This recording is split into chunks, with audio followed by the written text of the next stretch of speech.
It's more like a routine. There we go. All right, for those of you online, my wife sent a message that says you're probably getting a message that says my bandwidth is low. And the reason for that is that the Piedmont Road church building is also a polling place.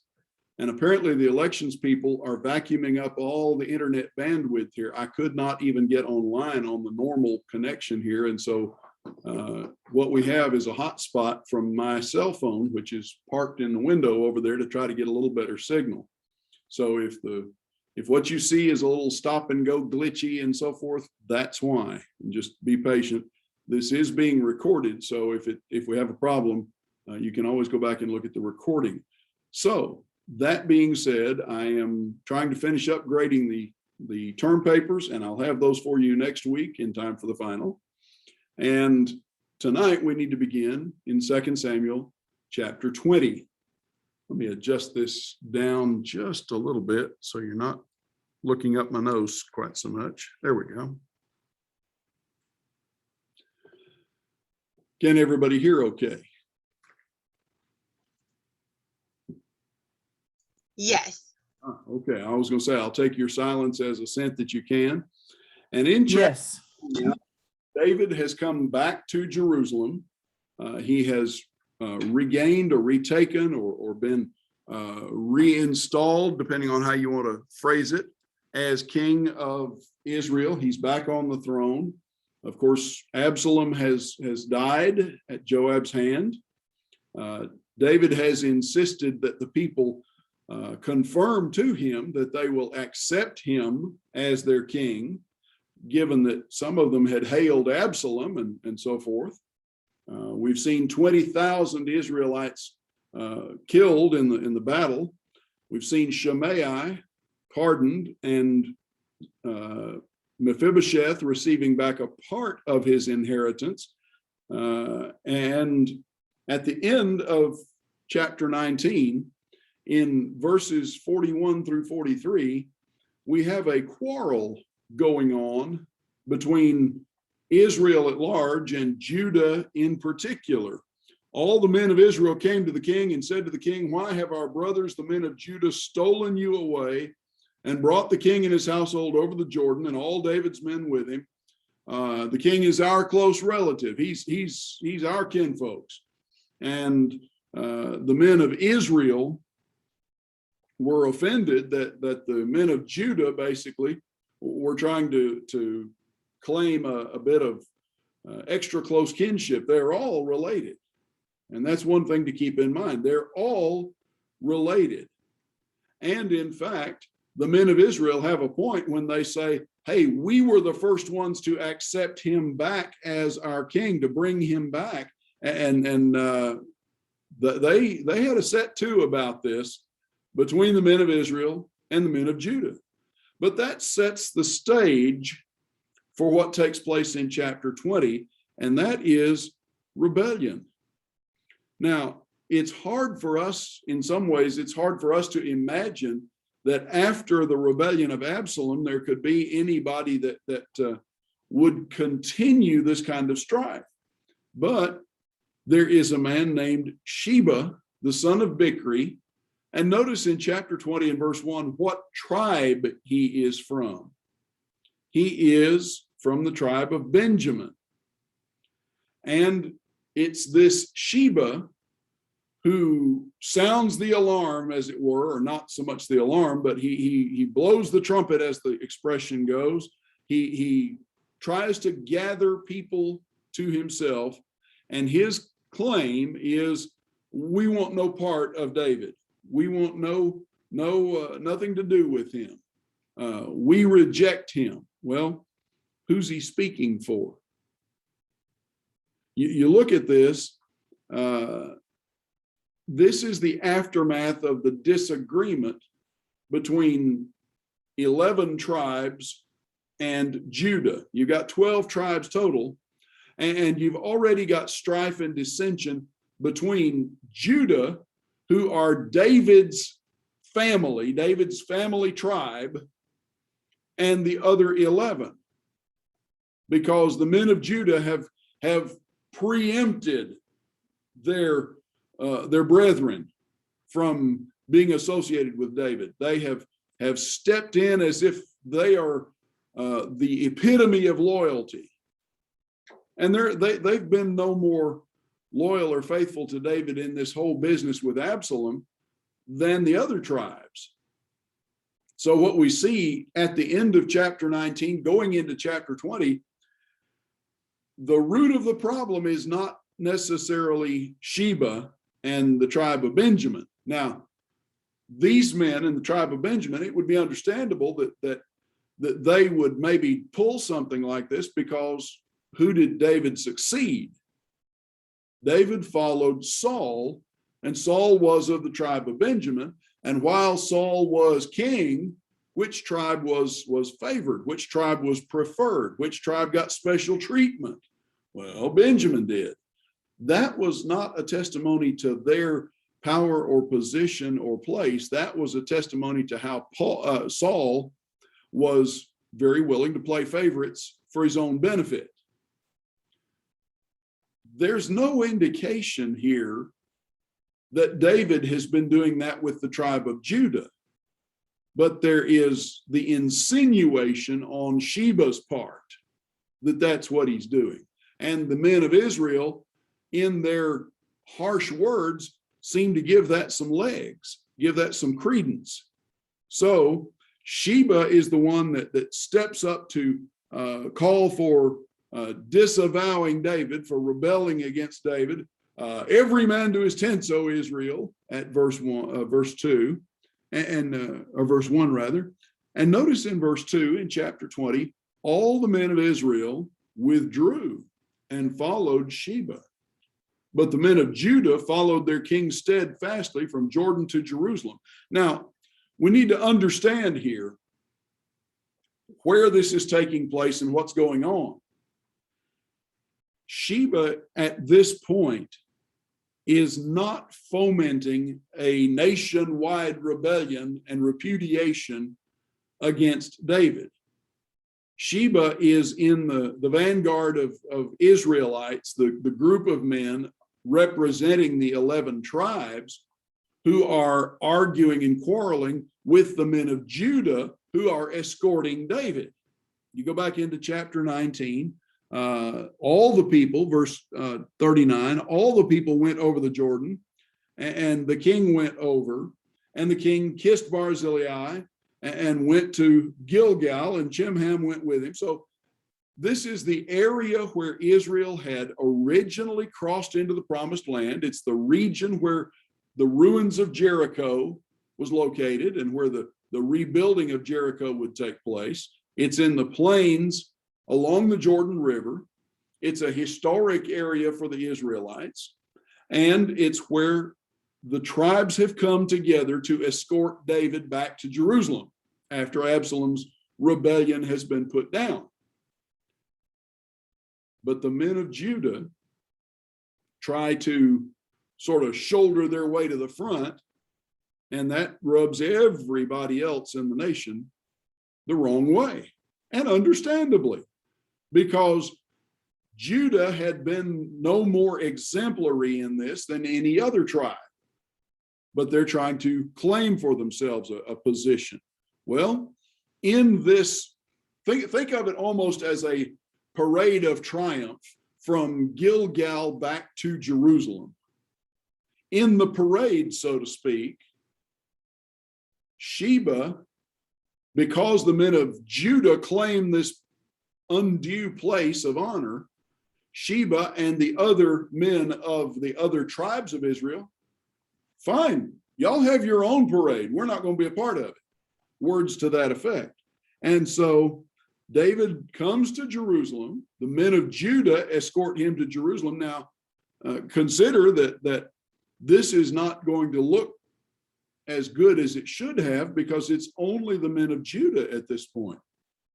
And he'd left 10 concubines to care for the household.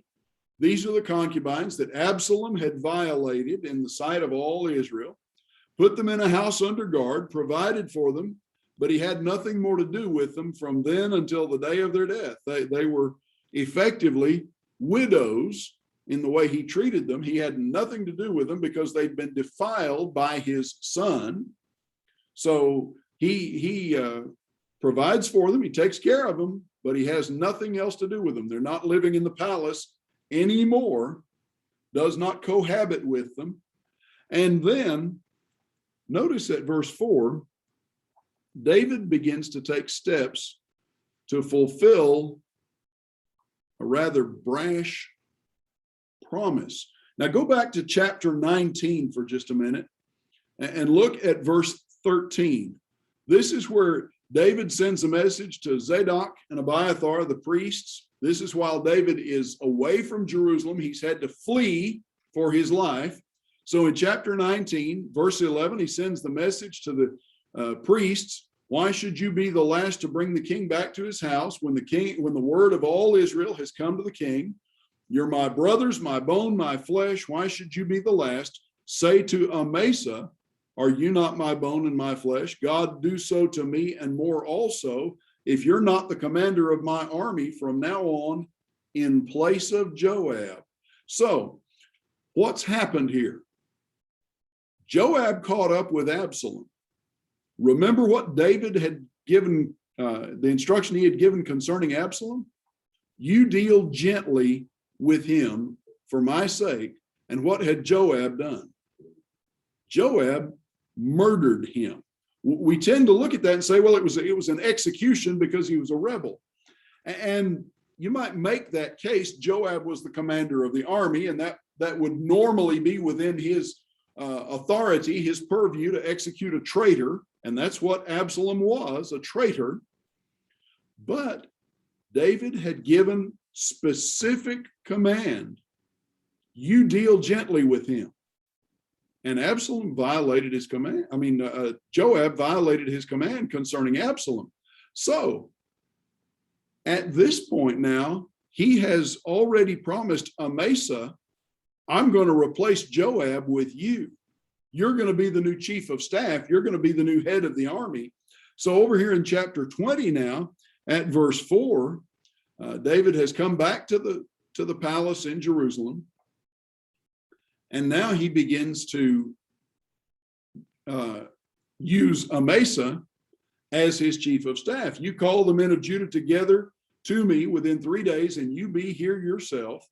So Amasa went to summon Judah, but he delayed beyond the set time that had been appointed to him. For whatever reason, he didn't make it back. He didn't come back at the time within the 3 days that David had set. Now, David, in doing this, is setting him up to be the new general, the new ruler of the army, as it were.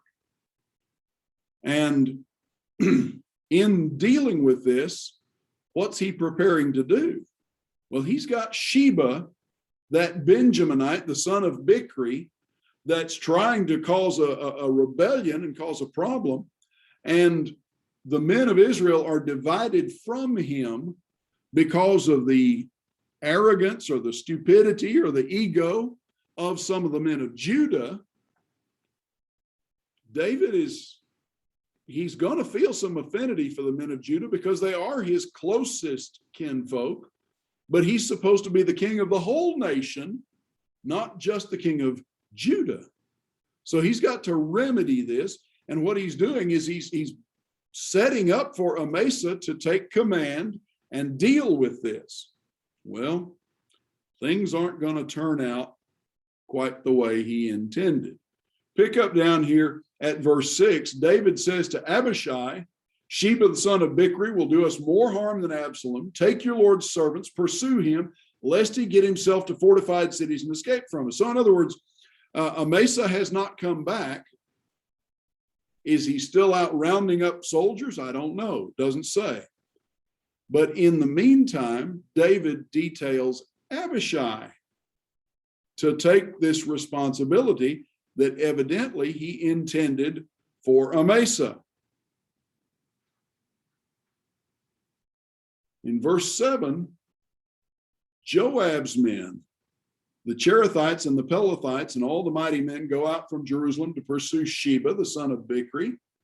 When they were at the great stone that is in Gibeon, Amasa came to meet them. Joab was wearing a soldier's garment. Over it was a belt with a sword. And as he went forward, it fell out. Joab said, "Is it well with you, my brother?" And then took Amasa by the beard with his right hand, as if to kiss him. But Amasa did not observe the sword that was in Joab's hand.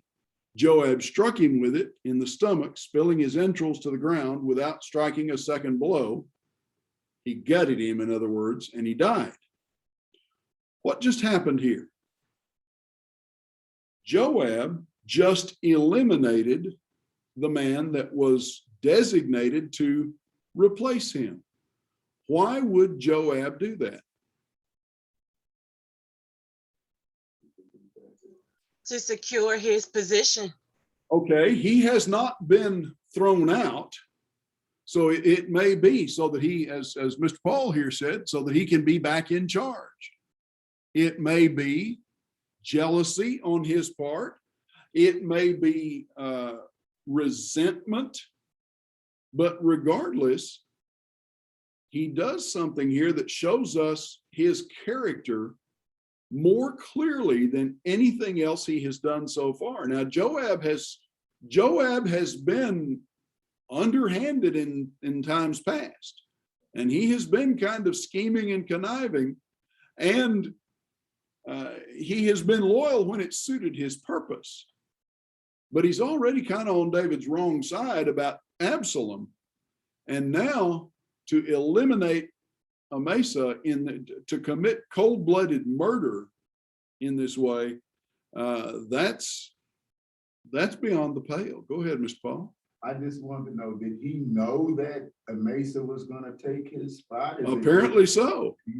But it's not noted that it's not said here. It's not stated, but apparently he knew that because Amasa has been out gathering the soldiers, gathering the army, and that would have been his job, his normal responsibility. When David sends Amasa out to do Joab's job, even if he hasn't said, "Hey, Joab, you're out, you're fired," it's pretty obvious he's not on the king's good side. So he murders his replacement. And then Joab and Abishai pursued Sheba, the son of Bichri. But notice what it says at the end of verse 10 about the relationship between these two. Who is Abishai? Joab's brother. Is there some collusion here? Is it possible that Abishai alerted Joab to what was going on? Maybe. But in the meantime, there's going to be some ugliness here. One of Joab's young men took his stand by Amasa. Whoever favors Joab and is for David, let him follow Joab. And Amasa lay wallowing in his blood in the highway. Anyone who came by, seeing him, stopped.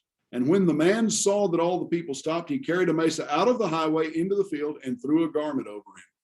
So, the people who have gathered up to this point, the soldiers who have gathered, know that Amasa is supposed to be in charge. Now, this man, one of Joab's stooges, links Joab's name with David's as if to say, this was illegitimate. You follow Joab. What's Joab doing here? He's maneuvering. He's trying in some ways to do what Abner had done with King Saul, which is to be the power behind the throne. Now, how old is David at this point? David's got to be at least in his 50s, and he's probably around 60, maybe older than that. David's going to die at 70, and this is getting close to the end of his reign. So he's probably in his 60s at this point. At this point, David no longer goes out to lead the army in battle. In fact, his soldiers won't allow him to. Remember, they've had that set to where he was in danger, and they rescued him and said, no, we're not going to have you out in danger anymore. Well, that means that whoever he puts in charge of the army is the de facto leader in the field. And that had been Joab up to this point. But the people know what the orders were, that it's Amasa who has been doing Joab's job. So they come up, here's Amasa's not dead yet. He's still writhing, bleeding out, dying. Well, they're not going to just walk on by like he's not there. And so it's a measure of the coldness of Joab and his supporters that this young man basically drags his body off to the side of the road and covers him up so the people don't have to look at him like he's just so much roadkill. After this, the people went on to pursue Sheba. They can't bring Amasa back. They can't do anything for him. So they go on and catch Sheba. At verses 14 and 15, they catch him in a place called Abel of Beth Maacah. And all the Bichrites, that is, all the Berites, all those people that were following him, they went in, and those who came with Joab lay siege to the city there, to Abel in Beth Maacah. And apparently it was a fortified city. It had a wall. Remember back earlier on, the king says we need to deal with this. He says to Amasa, he'll cause more trouble. He says to Abishai, rather, Bichri will cause more trouble than Absalom, especially if he gets into the fortified cities. If he's able to go hole up somewhere where he has a defense, where he has a wall around him, then we have to lay siege and conquer him instead of catching him in the open country and just defeating him and being done with this.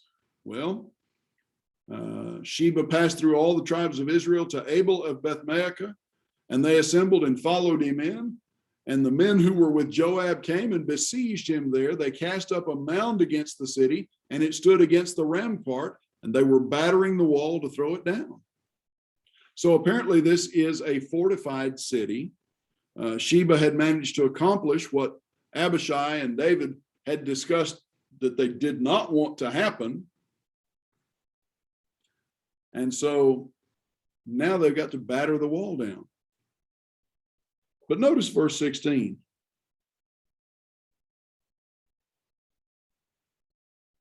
Joab is going to listen to this woman, a wise woman called from the city. Listen, tell Joab, come here that I may speak to you.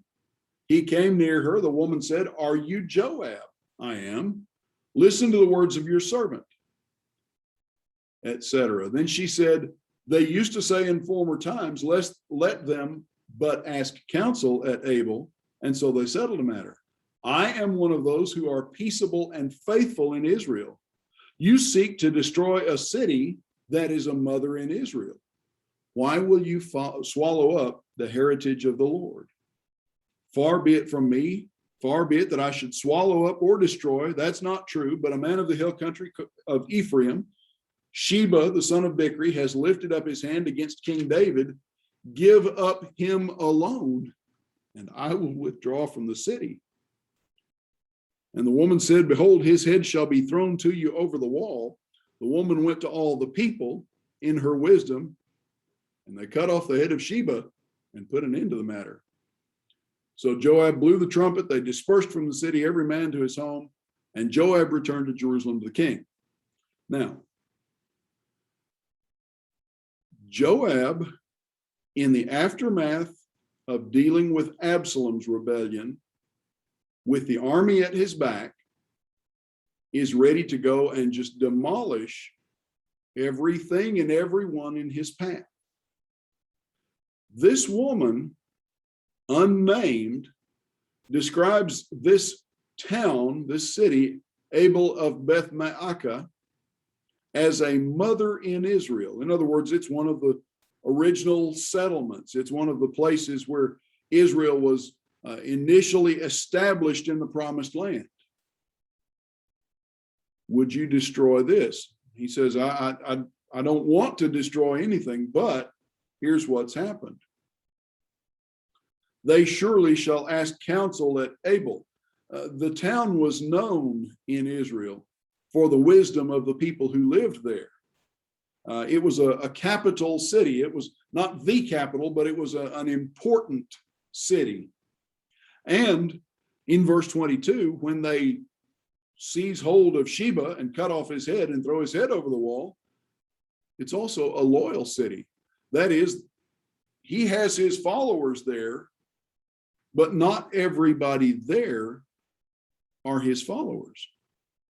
And when the people of the city then take control of the situation, what happens to his followers? Well, apparently they see which way the wind is blowing, and they don't fight. There's no indication that there's any big battle or anything going on in the city.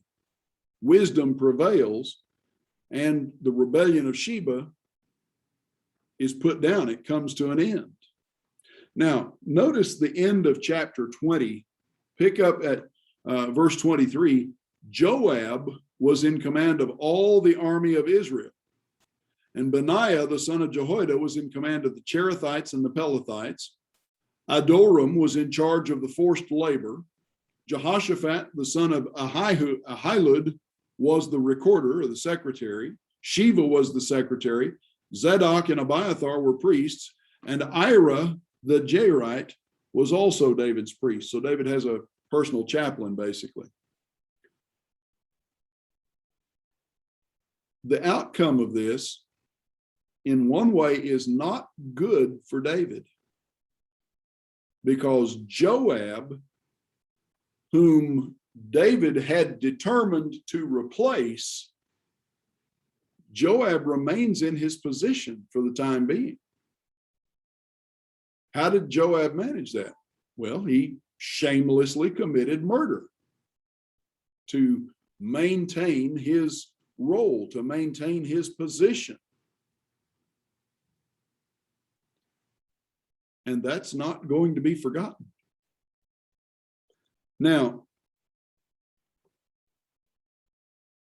as things begin to wind down, there's a famine, 3 years worth of famine. And one of the things that tells us, the fact that there is a famine in Israel, somewhere along the line, David and the Israelites are not living up to what they ought to be. God had promised them support. God had promised them plenty, as it were. And famine is generally understood as an indicator that God's not happy about something. Pardon me. So you look at chapter 21, you have this famine that lasts for 3 years, year after year. And David sought the face of the Lord, and the Lord said, there's blood guilt on Saul and on his house because he murdered the Gibeonites. He put the Gibeonites to death. So here is something that David would have been aware of that stems back, its roots are back in the reign of Saul. This is not something David is responsible for, not something that he caused, but here we are probably 30 plus years into David's reign, and this vile deed that stems from Saul's time as king has not been rectified. David hasn't done anything about it. So you have the sin, which belongs to Saul and to his household, but you have the fact that David hasn't done anything about it, which in its own right is a sin. He's supposed to be the judge in Israel. He's supposed to have written the law out in his own hand. He's supposed to know the law, and he's supposed to apply the law. And in this matter, apparently he hasn't done it. Why not? I don't know. But you've got this business with the Gibeonites. And so the king calls to the Gibeonites. How shall we settle this? This needs to be dealt with. Go back to Joshua chapter 9 for just a minute. Joshua chapter 9, and you start at verse 3. And what was the deal? You go back to the days of Joshua. The Gibeonites are who? Well, they're those heathen Canaanite people who lied to and misrepresented themselves to Joshua. Oh, we're from a long, long, long way away. You know, our clothes were new, our shoes were new. This bread was fresh out of the oven when we left, and now our clothes are worn out. We got holes in our shoes, and what's left of this bread is dried up and crusty and moldy and not fit to eat. We want to make a treaty with you. And what was Joshua's error? He didn't consult God before he committed Israel to a treaty with them. And then what did they discover 3 days later? The Gibeonites lived smack in the middle of the promised land. They were not from way far away. They were right in the middle of the territory. They were some of the people that Joshua and the Israelites were supposed to drive out. But because he had made a treaty with them, he could not drive them out or kill them. But what did he do?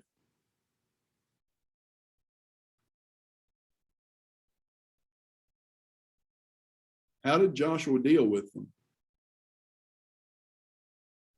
Did he supply them and take care of them? Well, he didn't supply them. In fact, he put them to forced labor. He didn't do He it. made them slaves, water bearers and such. Yeah, that's what I was gonna say. If not outright slaves, they were basically indentured servants to the Israelites, and their job was to provide water and wood, primarily for the tabernacle, to serve. They were subservient to the Israelites. Okay. Along comes King Saul, and what did Saul do? Well, Saul had them murdered in defiance of the treaty, the agreement that Joshua had made with them. He had a number of them murdered. And so David goes to them, sends word to them, what shall we do to make this right? We're suffering because of this. Saul sought to strike them down in his zeal for the people of Israel and Judah. David said to the Gibeonites, what shall I do for you? How shall I make atonement that you may bless the heritage of the Lord? And they replied, it's not a matter of silver or gold between us and Saul or his house. Neither is it for us to put any man to death in Israel. What do you say that I shall do for you? And they said to the king, the man who consumed us and planned to destroy us so that we should have no place in all the territory of Israel, let 7 of his sons be given to us that we may hang them before the Lord at Gibeah of Saul, the chosen of the Lord. And the king said, I will give them. So they want some of Saul's descendants, his sons. Now, 7 is a perfect number. In other words, this will satisfy us completely. We'll hang their dead bodies, crucify their dead bodies as a witness before the Lord. Think about this for a minute, though. How many sons, how many descendants does Saul have left?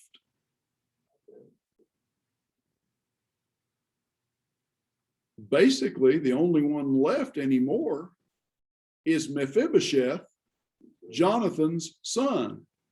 And you get down here to verse 7. Well, David is going to spare him. The king spared Mephibosheth, the son of Saul's son Jonathan, because of the oath that was between them.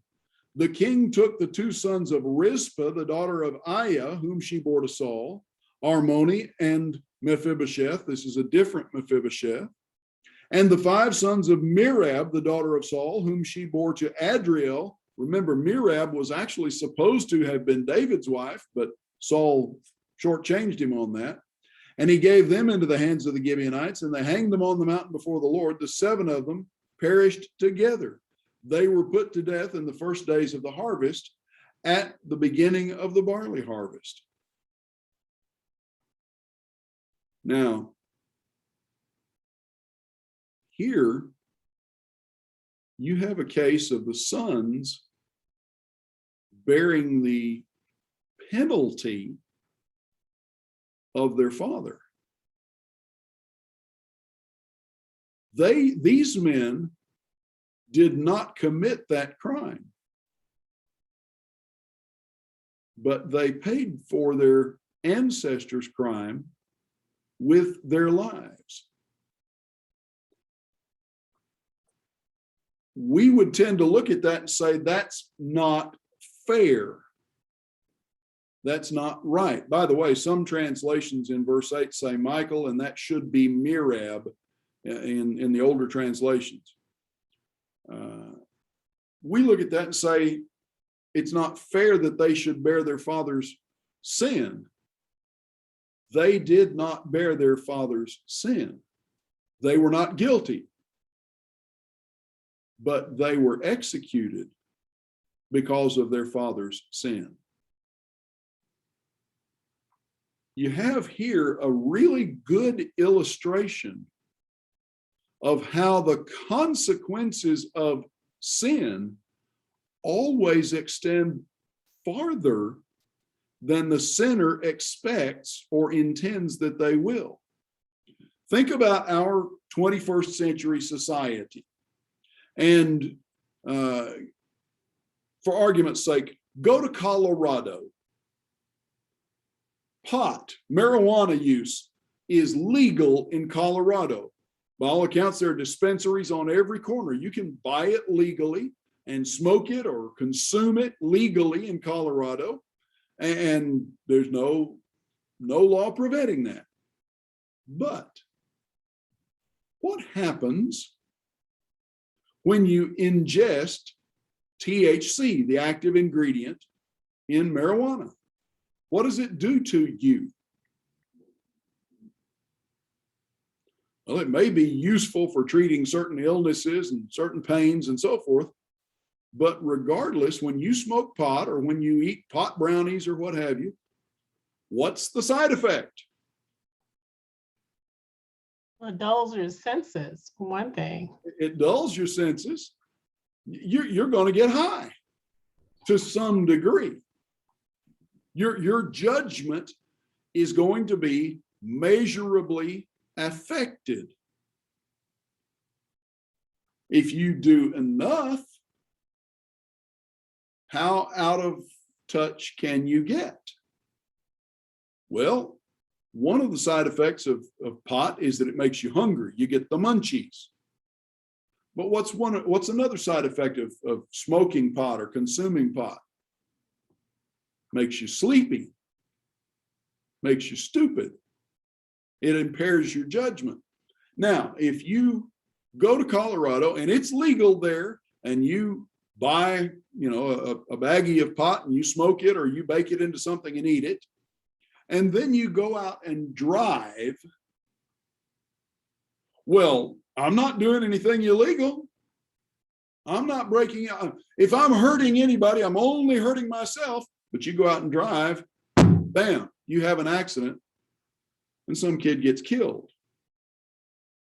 You didn't intend to do that, did you? That kid was innocent. You didn't plan on it. You didn't expect it. You didn't want it to happen.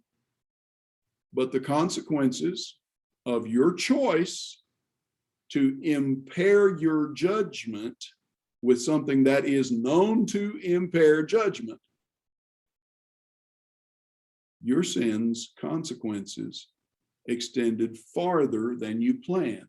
It would be the same with alcohol, with any illicit drug. The fact that something is legal does not make it good, right, or moral.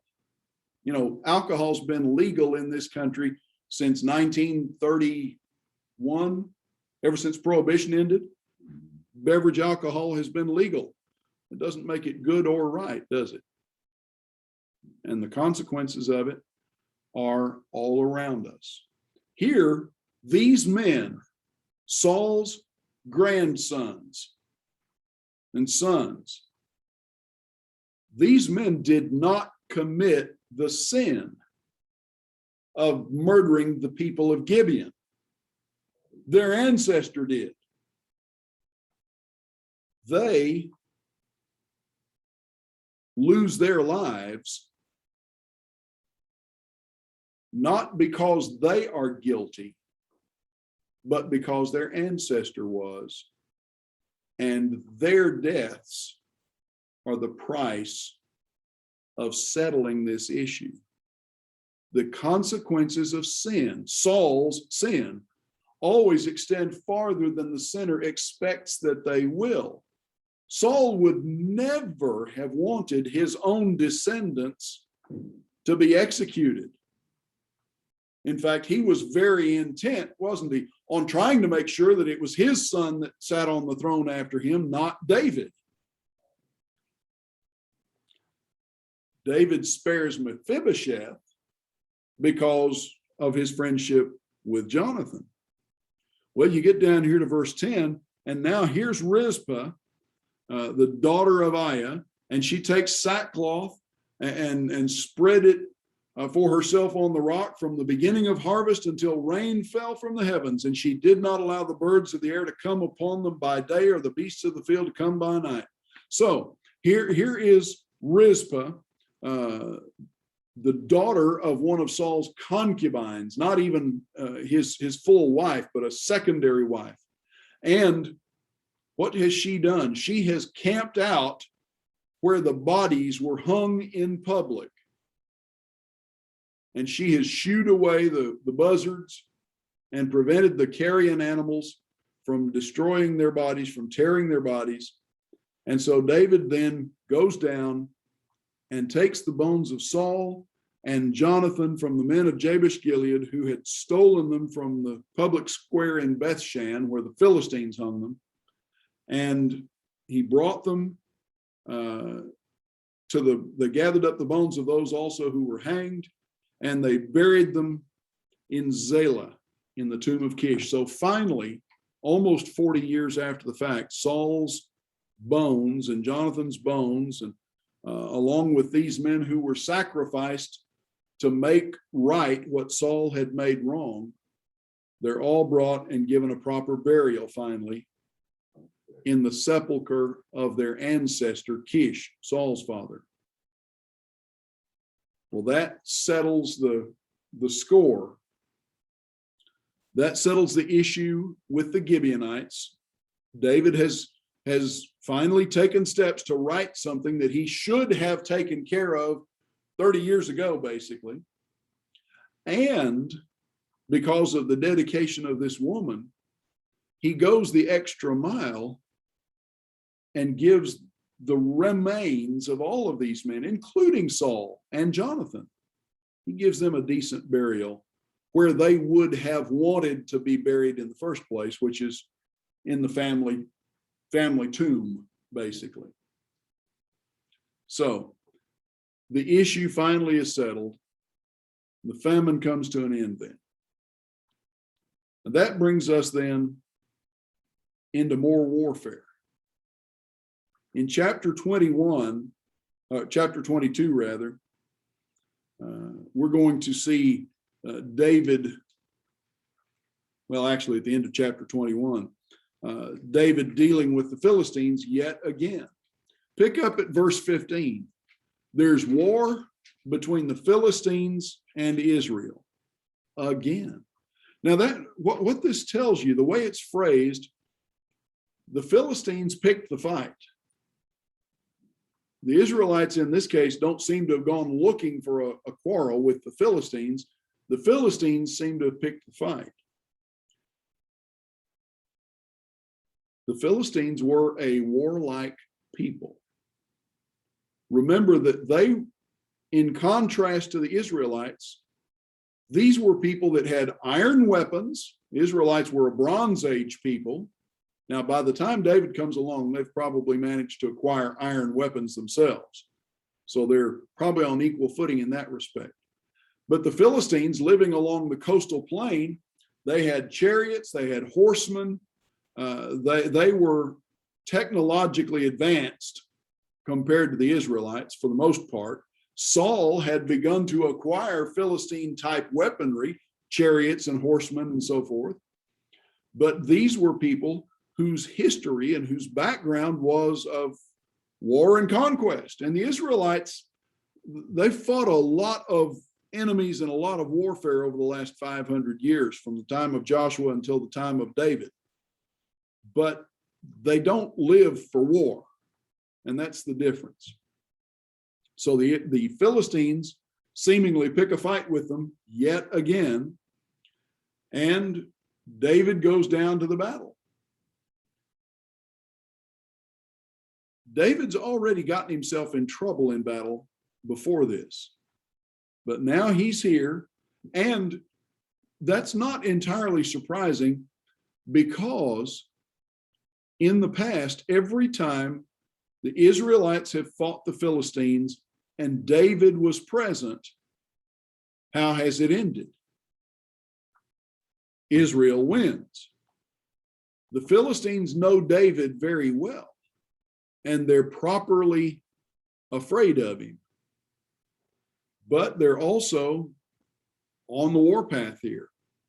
So here's Ishbi-Benob, one of the descendants of the giants. In other words, this guy is related to Goliath, kinfolks. He's not as big as Goliath. His spear was about half as much. His spearhead weighs about 8 pounds instead of 16 pounds. So he's not as big a man as Goliath, but he's still a big man. Spear weighed 300 shekels of bronze, armed with a new sword. Ishbi-Benob set out to kill David. Well, now it's Abishai who comes to his aid. And Abishai, this is Joab's brother, aids David, kills Ishbi-Benob, and at this point, the men of Israel just put their foot down entirely. No more. No more do you go out to battle. Not at all anymore after this. Well, that was the last straw as far as they were concerned. The king is no longer able, no longer allowed to go to war. They're going to protect the throne. They're going to protect the king by not letting him get out into danger. So there's war again at Gob with the Philistines. And notice here, Sibbecai the Hushathite struck down Saph, one of the descendants of giants. There's a parallel here to 1 Chronicles chapter 20 and verse 4. You have a second giant, or a second large warrior of the Philistines who is slain here. You go to 1 Chronicles and look at chapter 20, and notice there, war between the Philistines at Gezer. Sibbecai the Hushathite struck down Sippai, one of the descendants of the giants, and the Philistines were subdued. Then there was again war with the Philistines. Elhanan, the son of Jair, struck down Lami, the brother of Goliath the Gittite. So you've got these men who are relations of Goliath, big men, powerful men, strong men.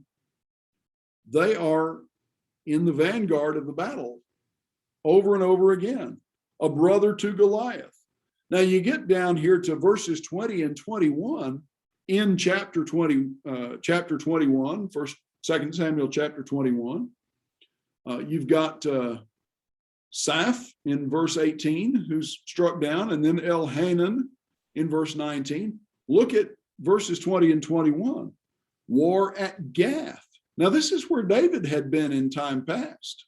Achish, the king of Gath, had considered David a loyal servant at one point. There was war at Gath. A man of great stature who had 6 fingers on each hand, 6 toes on each foot, 24 in number, also descended from the giants. And when he taunted Israel, Jonathan, the son of Shimei, David's brother, struck him down. These 4 were descended from the giants in Gath, and they fell by the hand of David and by the hand of his servants. So you've got a fourth giant who is a fourth big warrior who is slain here. And it notes that he has 12 fingers and 12 toes. Well, what's the significance of that? 12 tribes. Well, we would look at that and say, okay, 12 tribes in Israel, 12 apostles, 12 here, 12 there throughout the scriptures.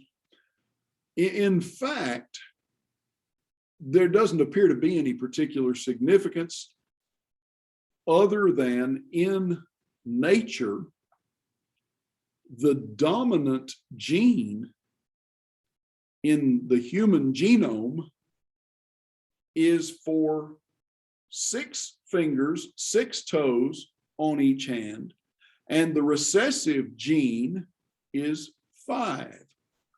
However, how many fingers, how many toes do most people have? 5. So even though it's the recessive gene in the human genome, it is far and away the more common gene. And so the dominant gene still exists. In fact, in the 1500s, King Henry VIII of England married Catherine of Aragon, his late brother's widow.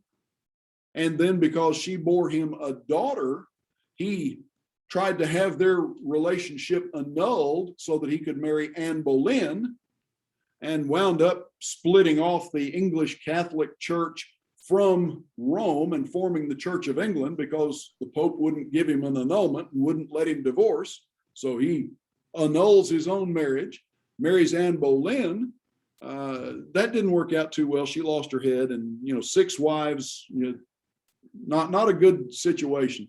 But useless little interesting factoid. Anne Boleyn was responsible for a dramatic shift in ladies' fashion in Middle Ages England, where the sleeves of ladies' garments were cut at a diagonal across the hand so that only the thumb and the first couple of fingers showed, because Anne Boleyn had 6 fingers and 6 toes. She had the dominant gene, which didn't do Henry any good because she still couldn't bear him a son, which was what he wanted. And she lost her head over the whole affair. He had her beheaded. It was not a good thing to be married to Henry. It was not safe. This 6 fingers, 6 toes, there's no particular significance biblically other than the fact that it is a characteristic of humanity. Some people do have extra fingers and toes. And curiously enough, if Anne Boleyn had managed to bear a child for Henry, odds are very high that child would have had hands and feet like hers, not like his. 6 fingers and 6 toes instead of 5, because that's the dominant gene. To my knowledge, there's no particular significance beyond that. So you get down here, these 4 were descended from the giants in Gath. They fell by the hand of David and by the hand of his servants. And that brings us then into chapter 22. And this is the Song of David and his last words. Well, this is actually a psalm, and it extends on into chapter 23. David is the inspired author and the singer, the deliverer of these words. And notice how it begins. In verse 2, it begins with gratitude, with thanksgiving for God having blessed and delivered him. And verses 2, 3, and 4 really are a summary of the entire psalm. The Lord is my rock and my fortress, my deliverer, my God, my rock in whom I take refuge, my shield, the horn of my salvation, my stronghold and my refuge, my Savior. You save me from violence. I call upon the Lord who is worthy to be praised. and I am saved from my enemies. Now, this parallels 1 Chronicles chapter 20 and chapter 21, the record there. And you have this statement right off the bat that basically says who I am, what I am, everything I am, everything I have, everything I've accomplished. Well, that's all due to God, not me. And that sets a good precedent, a good example for any prayer of thanksgiving and praise to God. Now, the next section, which runs from verse 5 all the way to verse 20, is a rehearsal, in a sense. It's a record of thanksgiving for God delivering David from trouble. And you think about Nathan's words back in 2 Samuel chapter 12. What had God said through Nathan about David because of his sin with Bathsheba and his murder of Uriah? What was God's sentence against him, or his penalty against him? There will be no peace in your house because of this. There will be no end of troubles in your house. And what happens? One son rapes a daughter, another son murders the rapist's son, then that son is banished, then he comes back, then he foments rebellion, then he defiles the king's concubines, then he's murdered by the king's right-hand man. Just nothing but upheaval and upset in the family of David from that point forward. David had plenty of trouble. But when he has peace, it's God who delivered him. But beyond that, back up before all of that, what was David's life like before he ever came to the throne? You know, as a kid, he's just a happy-go-lucky shepherd out in the glorious outdoors, count the stars, amazed at the creation of God.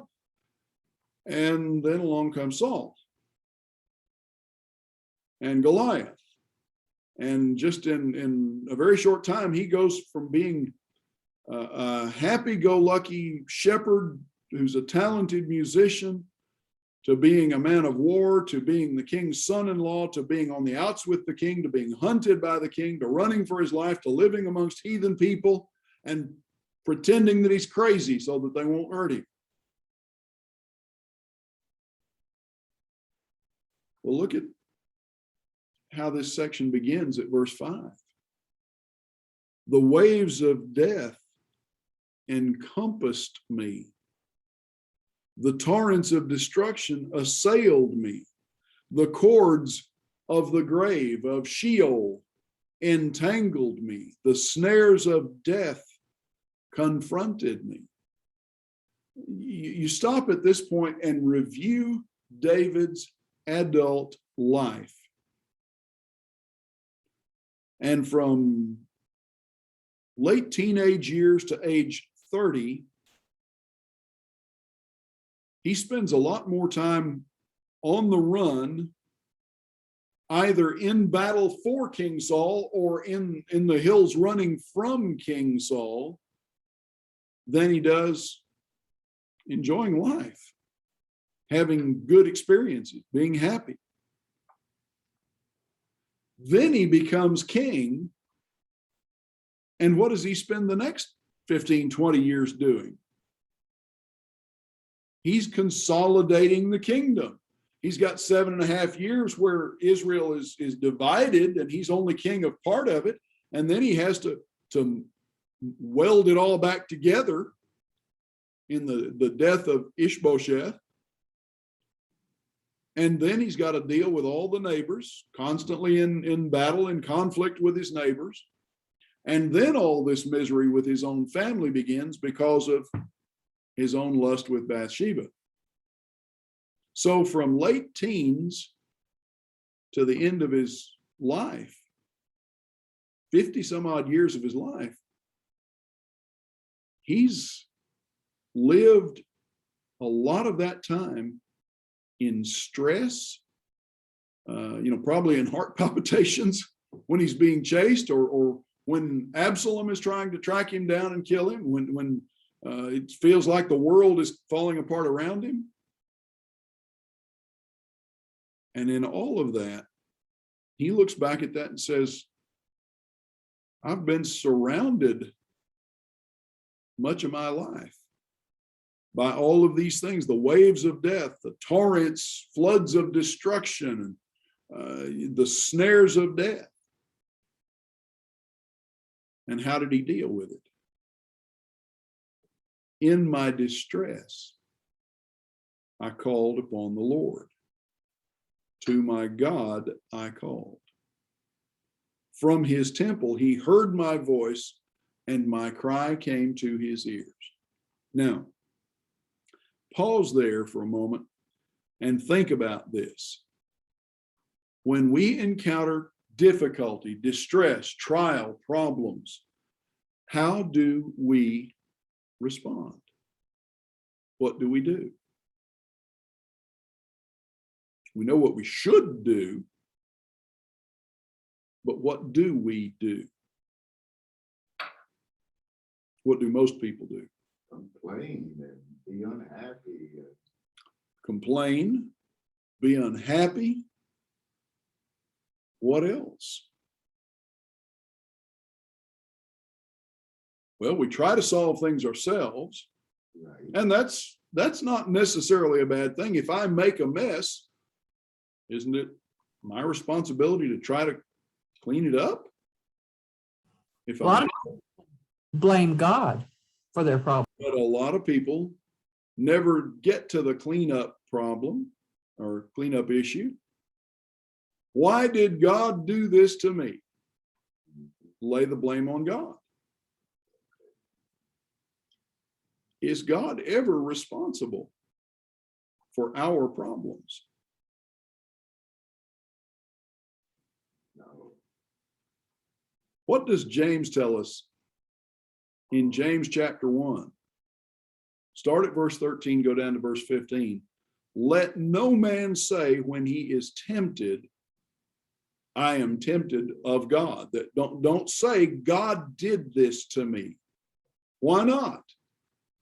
Because number one, God cannot be tempted.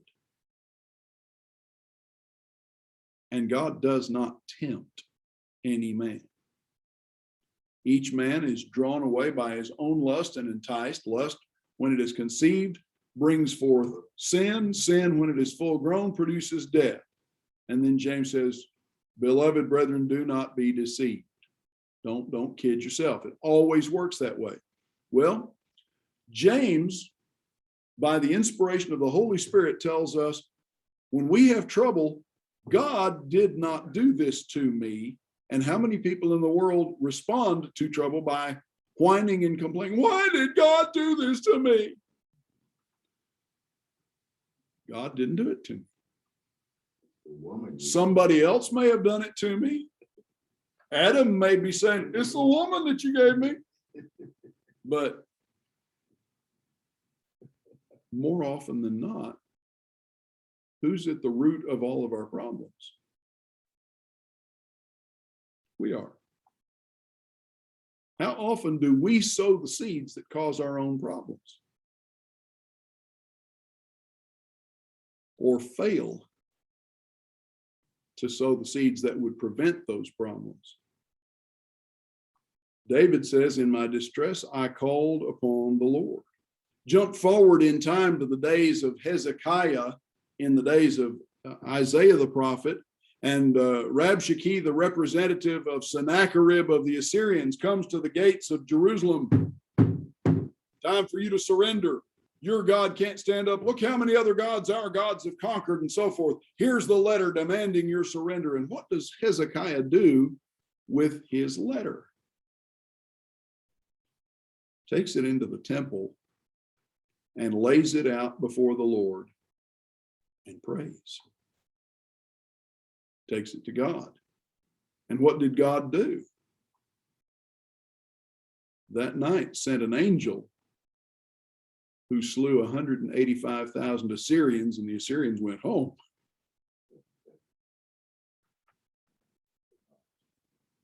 Take it to the Lord. Well, I called on the Lord and he heard. Now, think about David's statement.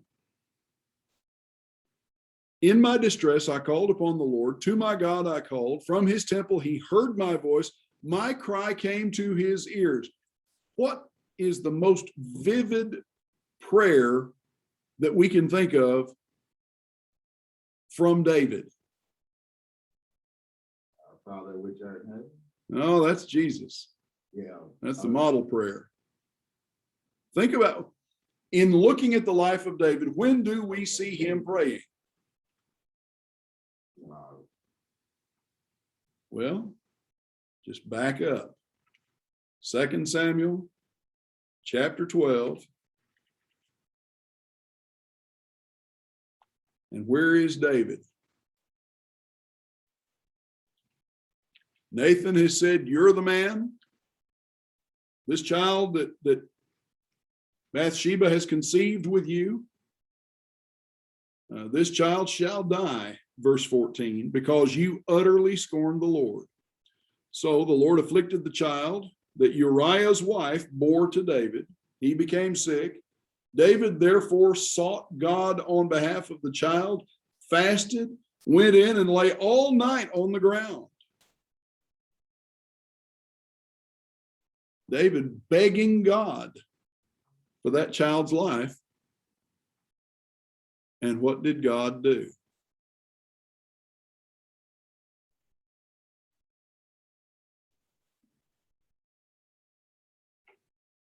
Took the baby and gave him Solomon.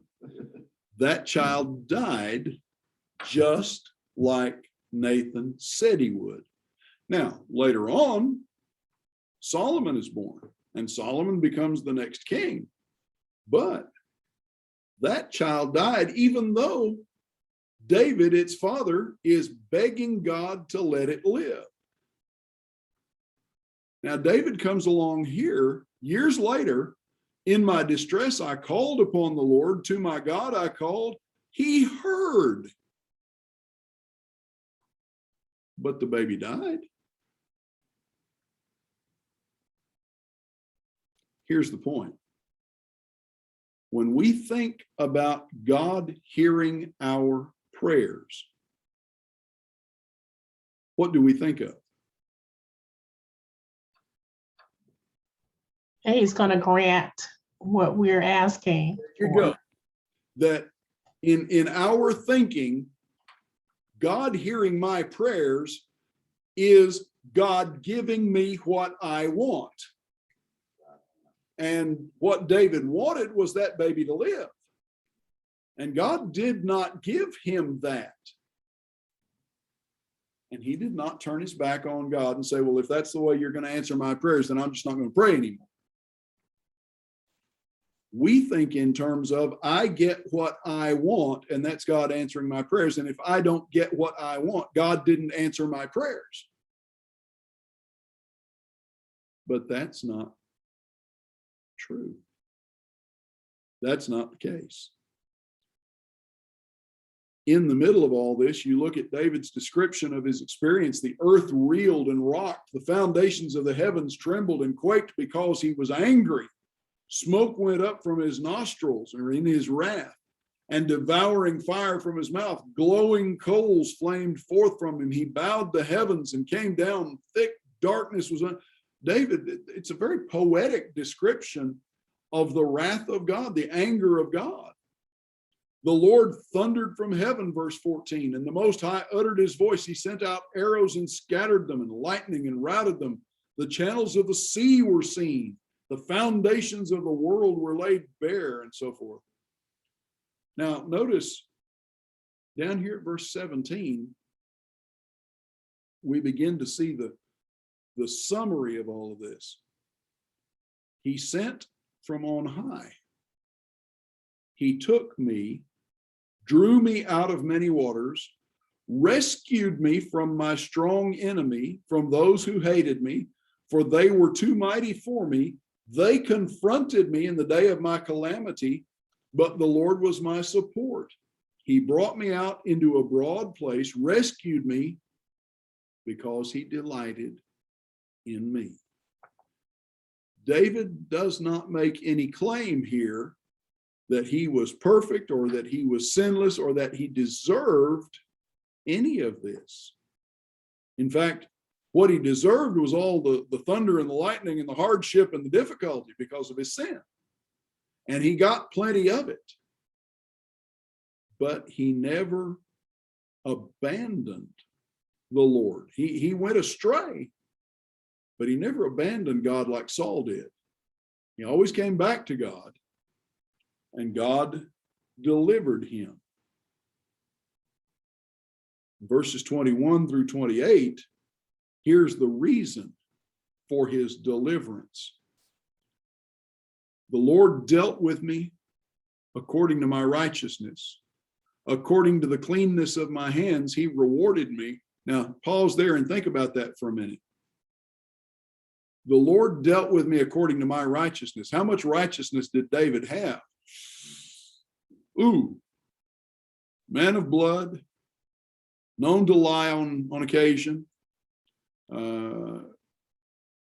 adulterer, murderer, according to the cleanness of my hand. This statement in verse 21, David is not saying, I'm a sinless, flawless, perfect specimen, therefore God dealt perfectly with me. I got what I deserved. But God also takes into account, I have kept the ways of the Lord, have not wickedly departed from my God. All his rules were before me. From his statutes I did not turn aside. Well, not anymore. I was blameless before him, kept myself from guilt. Are you sure? And the Lord rewarded me according to my righteousness, according to my cleanness in his sight. Well, when was David clean in the Lord's sight? He was clean in the Lord's sight when he was young and innocent. He was clean in the Lord's sight when he was doing the Lord's will faithfully. And he was clean in the Lord's sight when penalty had been paid, when restitution had been made for his sins. God did not allow him to prosper in his sins. God allowed him to prosper when he turned from his sins. Verse 25 is kind of a summary of this whole section, a real brief thumbnail summary of all that goes on here. Now it's quarter till, almost 10 till, so we'll take our break at this point. Questions or comments before we break?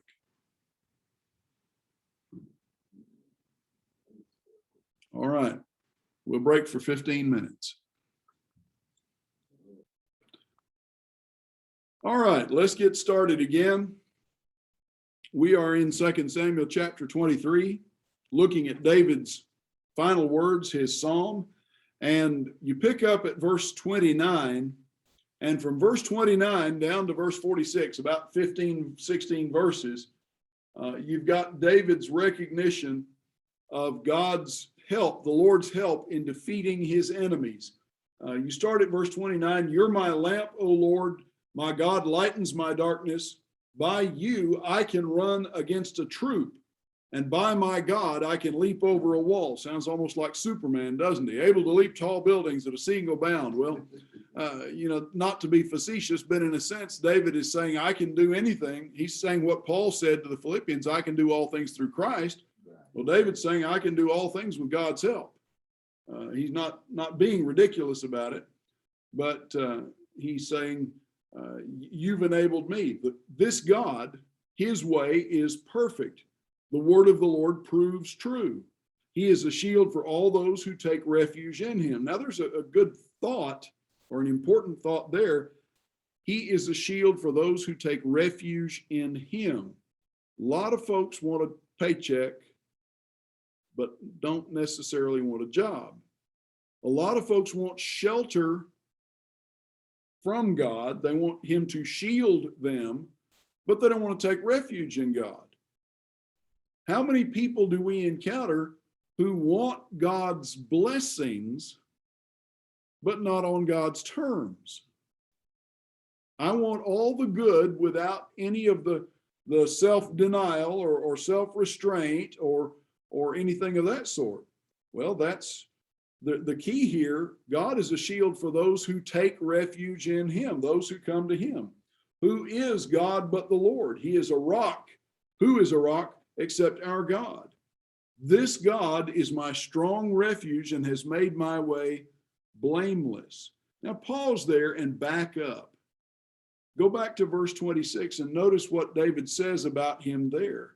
With the merciful, you show yourself merciful.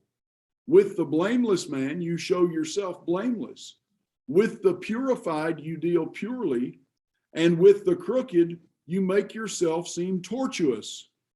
You save a humble people, but your eyes are on the haughty to bring them down. You are my lamp, O Lord, and my God lightens my darkness.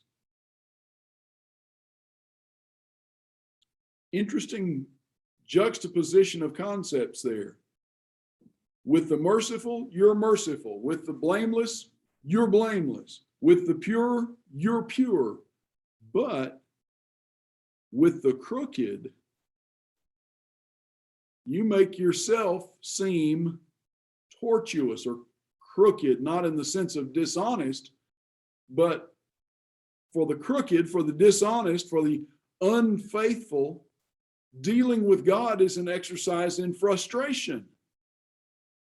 Because what's the one thing God absolutely refuses to do?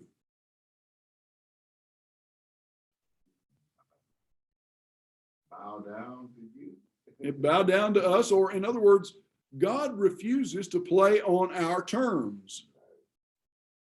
So to a crooked man, to a dishonest man, trying to deal with God, how does a dishonest man want to deal with anybody? I want to get the best of him. I want to get an advantage over him. Well, you can't get an advantage over somebody who deals honestly. And so it becomes an exercise in frustration for the dishonest man to try to deal with God, because, well, surely there's got to be a carve out. There's got to be a side deal we can do. Lord, surely I can bribe you with something. And what's God's response? You don't have anything I need. You got nothing to offer me. What did Jesus say in Matthew 16 and verse 26? What shall it profit a man if he shall gain the whole world, lose his own soul? But then where does he go from there? What shall a man give in exchange for his soul? In other words, what have you got to bribe God with? You've got nothing God needs except you. And then it's not God needs, it's God wants. But it's on his terms, not my terms. So we look at the Lord's help in defeating David's enemies. He's my strong refuge. He has made my way blameless. Verse 33. Now go back up here. And what does David say in verse 24? I was blameless before him. I kept myself from guilt. Well, how is it that he was blameless? God made him blameless. He made my feet like the feet of a deer, set me secure on the heights, trains my hands for war so that my arms can bend a bow of bronze. Well, you don't build bows out of bronze because bronze has no spring to it. It's a heavy metal. But David said, he's given me the strength that I could do even this. You've given me the shield of your salvation. Your gentleness has made me great. And he talks about his enemies. I pursued my enemies and destroyed them, verse 38. Did not turn back until they were consumed. Verse 41, you made my enemies turn their backs to me, those who hated me, and I destroyed them. Verse 43, I beat them fine as the dust of the earth, crushed them, stamped them down like the mire of the streets. And this goes on all the way down to verse 47, the Lord lives, and blessed be my rock, and exalted be my God, the rock of my salvation, the God who gave me vengeance, brought down peoples under me, brought me out from my enemies. You exalted me above those who rose against me, delivered me from men of violence. For this I will praise you, O Lord, among the nations, sing praises to your name. Great salvation he brings to his king, and shows steadfast to his anointed, to David and his offspring forever. Two interesting things here to point out. Number one, David, as he's expressing these things, he brought me out from my enemies. There's a very literal sense in which God had done that with him, isn't there? God had brought him out from among Saul and his people who were seeking David's life. Very literally, he brought him out from among his enemies. Then among the Philistines, again, God delivers him from among the Philistines and from among the Amalekites and from Absalom's followers. David at this point can look back over his life and see example after example after example after example where God has rescued him from being surrounded by his enemies. But then look down here at verse 51 at the very end of the statement. Great salvation he brings to his king, shows steadfast love to his anointed, to David and his offspring forever. Now, the children of Israel, the nation, the people of Israel, the national group, would look at this for 500 years from David forward, and they would see in these words only David and his descendants on the throne in Jerusalem. David's descendants are going to occupy the throne in Jerusalem for about 300 more years, down to the days of Zedekiah, in the days of the prophet Jeremiah and Ezekiel and Daniel. But what happens in Zedekiah's day? They go to Babylon. They're conquered. They go to Babylon, Jerusalem, the palace, the temple. They're all destroyed. And 70 years of captivity later, when they come back, when they do finally rebuild the temple, what do they build? They build a poor man's copy of what Solomon had built. It doesn't have the Ark of the Covenant in the Holy of Holies. It has a limestone block as a placeholder because they don't have the Ark of the Covenant anymore. It was captured and taken away. They don't have a king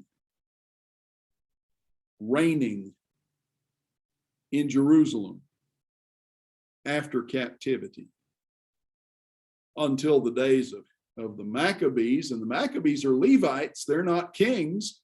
The Maccabees refuse to accept the crown, although some of the later Maccabees are willing to be called king. They're not legitimate kings. Along comes Herod, Herod the Great. Well, who's Herod? Herod's not a Jew. Herod's an Edomite whose family was converted to Judaism by the Maccabees at the point of a sword. The Edomites were conquered by the Maccabees, forced to convert, and Herod marries into the Jewish royal family, and with Roman backing becomes the de facto king, but he's not a legitimate king. And Jesus is born in his day. The Magi, the wise men, come from the east, and they come to Herod. Where will we find him who is born king of the Jews? And boy, every antenna Herod has goes up. What? Somebody with a stronger claim on the throne than I have? You go find him and let me know where he is so I can come and worship him. And what is Herod planning? Eliminate the competition. But who is Jesus? Jesus is God in the flesh, yes, but after the flesh, who is Jesus? Christ.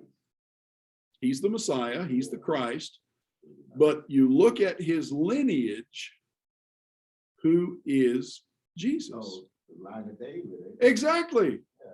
He is of the lineage of David. And you look at verse 51 here, great salvation he brings to his king, shows steadfast love to his anointed, to David and his offspring forever. To the Jews from David's time until Jesus, the only framework that they can imagine, that they can understand these words in, is a king like David on a throne in Jerusalem, ruling over their nation forever. Always another king, always a nation of Israel, forever. They're in the promised land. What does Jesus say in John 18, verse 36 to Pilate? My kingdom is not of this world. Are you a king?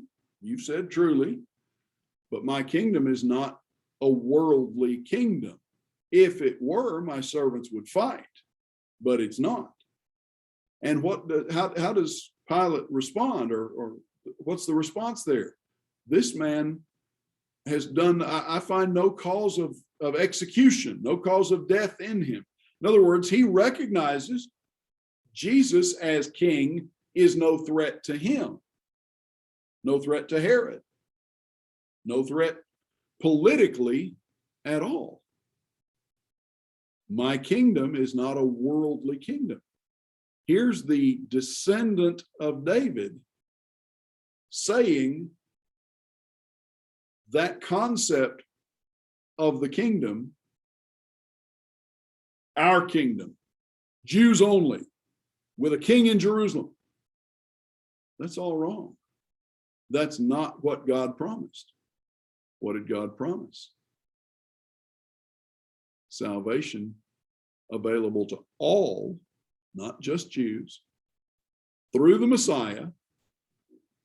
Yeah, Jews and Greeks alike, through the Messiah. And it's not a worldly kingdom, it's a spiritual kingdom. So you have this phrase, to David and his offspring, that's the Christ, forever. Well, who's going to succeed Christ on the throne of Israel? There is no successor. He ever lives to make intercession for us. Oh, and by the way, what's the Israel that he reigns over? He is reigning, he is a king. But what's the Israel that he reigns over? Those that choose him. Exactly. Spiritual Israel. It's spiritual Israel, not fleshly, national, physical Israel. Is that, and that's what Israel always wanted, was the worldly him and not the Exactly. spiritual, not the spiritual. They were never focused on the spiritual side of the equation. They had times that they were very spiritual. And you look at the days of Jesus and of John the Baptist, John the Baptizer, he's preparing the way. Well, what happens? The common people accepted Jesus. They were eager. And you get over into the book of Acts to about Acts chapter 5, a great company, a large number of priests were obedient to the faith, became Christians. But the leadership, no, they wanted no part of it. They wanted the political side of it. He is king at the Father's right hand over spiritual Israel. But spiritual Israel is not national, physical, ethnic Israel. Spiritual Israel is what? It's the church.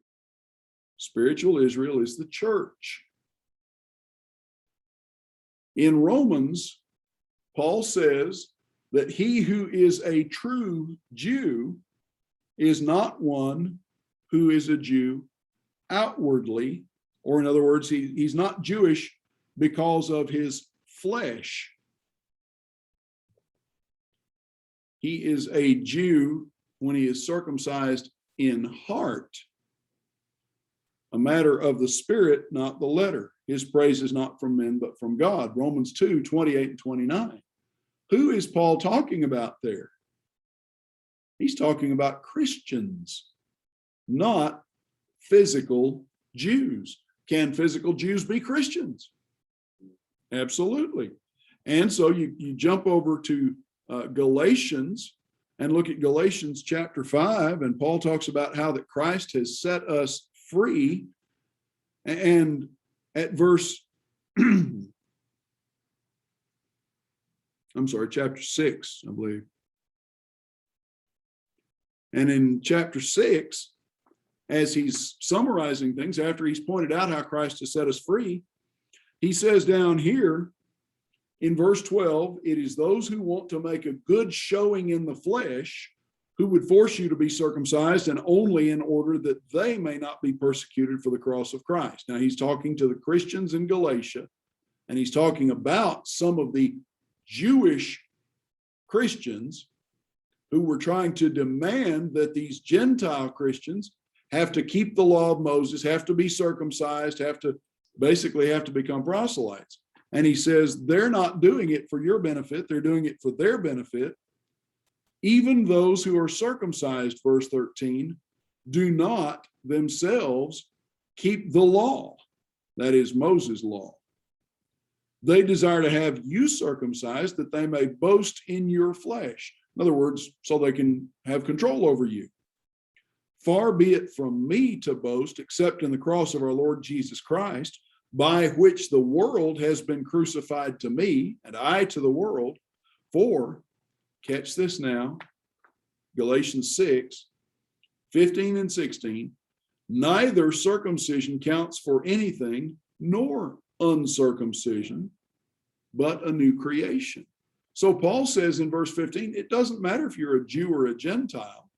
What matters is whether you're a new creation in Christ, whether you're a Christian or not. And look at verse 16. As for all who walk by this rule, that is, that doesn't matter if you're circumcised or not, it matters whether or not you're a Christian. For them, peace and mercy be upon them and upon the Israel of God. He didn't say, and upon Israel, he said, upon the Israel of God. And in the context there, he's not talking about the nation of Israel. He's not talking about the physical descendants of Jacob at all. He's talking about the church. And he says the church is the Israel of God. Well, what's significant about being the Israel of God? The church occupies the space, the relationship with God that national, physical, fleshly Israel previously occupied. What was the whole purpose for God to choose the descendants of Jacob, the nation of Israel, and make them a special people? To bring Christ into the world. Exactly. Paul tells us it wasn't because they were so special and holy in their own right. In fact, he says they messed that up big time.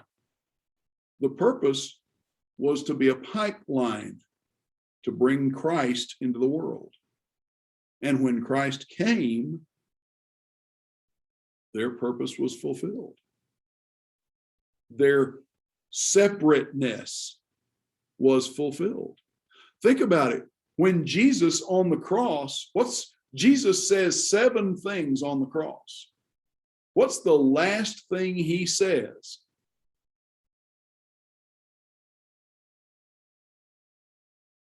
Go ahead. He says, it is finished. Exactly. It is finished. Everything that God had been doing to bring the possibility of salvation into the world comes to fruition right there. And that includes everything that he was using Israel for all along. Now, the lamb has come to the slaughter. The blood has been spilled. The sacrifice is complete.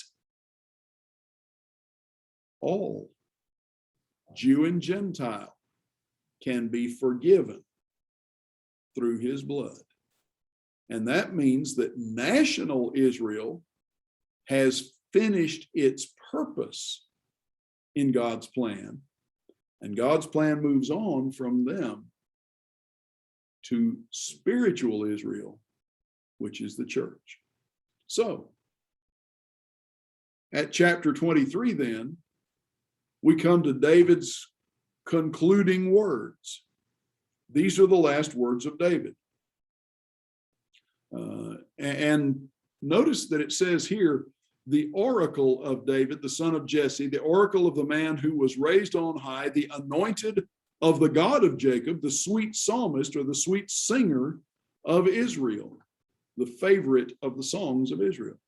Now, what the writer here is telling us is that what David is about to say here is inspired.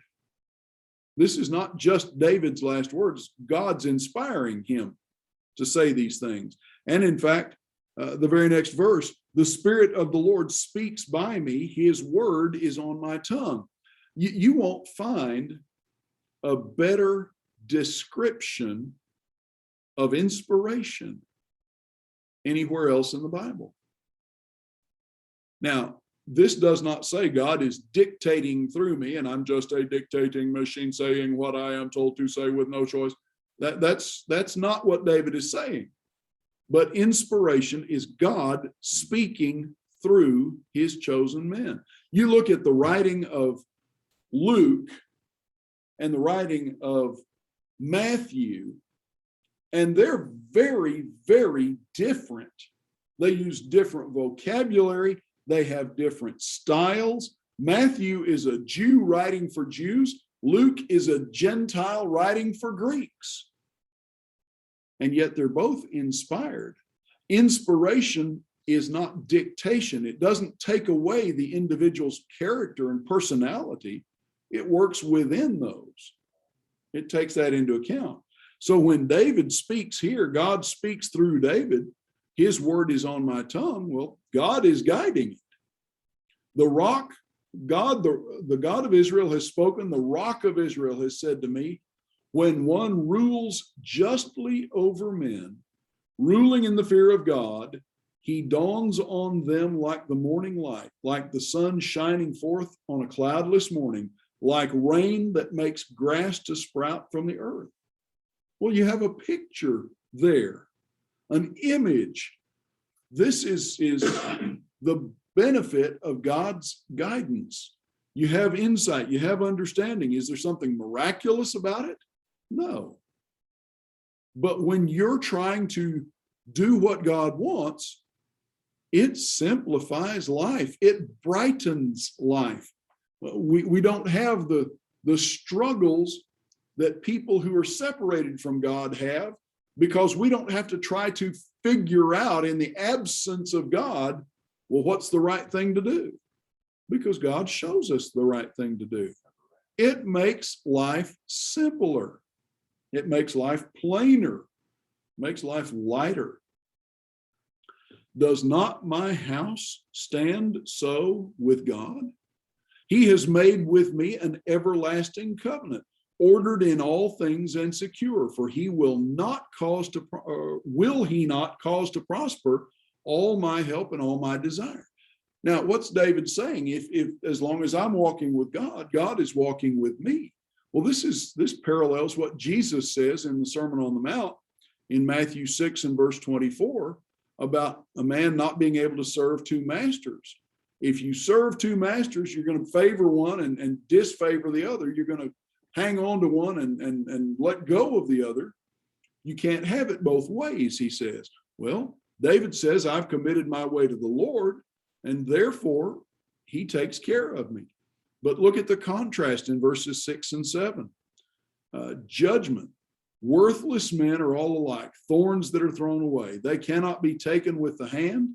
The man who touches them arms himself with iron and the shaft of a spear, and they are utterly consumed with fire. The image there is of a laborer or a worker going out to clear out the thorns. He takes them with an armor of iron or with a shaft of iron. He's going out to cut them down so that they can be burned. My granddad farmed and raised cattle in South Texas for many years.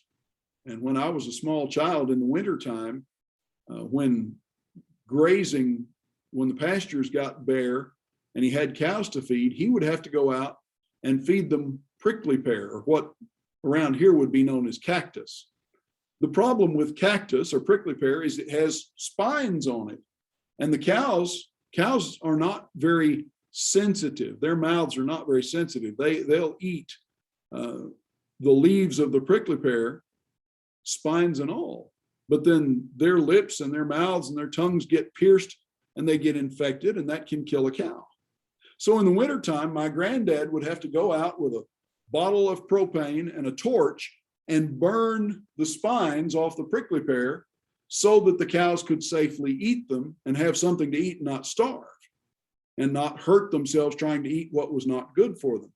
Well, what David is picturing here would be akin to doing that, except that in this case, they're not just trying to make them safe to eat. They're trying to get rid of something that's a problem, cut it down so that it can be burned.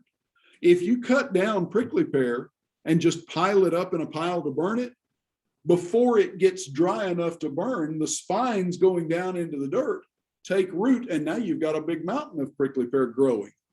So you have to burn it off, burn the spines off first, and then pile it up to dry out to destroy it, to get rid of it. It can be a real nuisance. Here, the man who touches the thorns arms himself with iron, with the shaft of a spear, so he can do it from a distance and not hurt himself in order to get rid of what's not good. Well, now, that's a picture in these verses. In verses 3, 4, and 5 of God's salvation, and then in verses 6 and 7 of God's judgment. Worthless men are like thorns thrown away, but the righteous, God stands with them. God makes the light shine on them. God lightens the way of the righteous. So life is good when you walk with God. Y'all pardon me just a minute. I'm getting a low battery message for some reason, and I know my computer is plugged in, but I don't know why it's not charging. There must be a switch on this power block or something. Aha! There's a dead plug in the wall. So that should take care of that. Let me clear. Okay, that should take care of that. I think we're, well, come on now. I think we're good. It's making noises like it's charging anyway.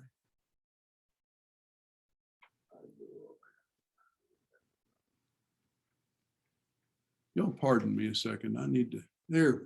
Let's see. Yes, we're good. Okay, make sure that this is plugged in fully. All right, so divine approval versus divine judgment here. Now you pick up then at verse 8, and basically the rest of 2 Samuel chapter 23 is a record of all of David's heroes, David's mighty men, the men that served with him and that were faithful to him. And you have a parallel in 1 Chronicles chapter 11, and you have 16 more that are mentioned there who are not mentioned here. But in the very first class of these men, verses 8 through 12, you have 3 mighty men named. These are the names of the mighty men whom David had. Joshabasheth, a Tachimonite, chief of the 3, wielded his spear against 800 whom he killed at one time. That is, he was the leader in this. Whether he killed 800 men in his own right or not, I don't know, but he was responsible. He was the leader in all of this. Then you have Adino. Next to him was Eleazar, son of Dodo, the son of Ahohi, with David when they defied the Philistines who were gathered for battle, and the men of Israel withdrew. So he goes all the way back to before David was king. He rose and struck down the Philistines until his hand was weary, and his hand clung to the sword. And the Lord brought about a great victory that day, and the men returned after him only to strip the slain. Now that's a vivid image in the Hebrew. His hand clung to the sword. What it says about him is that he fought so persistently, so fiercely, so doggedly. He was covered, basically, his hand was glued to the sword by the blood of his enemies. The blood soaked in fighting with his enemies, the blood had congealed and glued his hand to the sword. It's a gory image, but it's an image of his devotion, of his single-mindedness in standing by David in all of these things. He was persistent, dedicated to what he was doing. And then you come down here to verses 11 and 12, and you've got Shammah, the son of Agi, the Hararite. The Philistines gathered together at Lehi, where there was a plot of ground full of lentils, and the men fled before the Philistines, but he took his stand in the midst of the plot, defended it, and struck down the Philistines, and the Lord won a great victory, worked a great victory that day. What happens here is that the Israelites, probably the farmers who were tending this field, fled from the Philistines who had come to raid it. But this man holds his ground in an open field and wins the battle on his own. Now, verses 13 through 17 record a particular deed, a particular incident by these 3. 3 of the 30 chief men went down and came about harvest time to David at the cave of Adullam, when a band of Philistines was encamped in the valley of Rephaim. David was then in the stronghold, and the garrison of the Philistines was then at Bethlehem. David said longingly, "Oh, that someone would give me water to drink from the well of Bethlehem that is by the gate." The 3 mighty men broke through the camp of the Philistines, drew water out of the well of Bethlehem, and carried it and brought it to David, but he would not drink of it. He poured it out to the Lord. He offered it as a sacrifice, and said, "Far be it from me, O Lord, that I should do this. Shall I drink the blood of the men who went at the risk of their lives?" Pardon me, I think I just heard the alarm being set.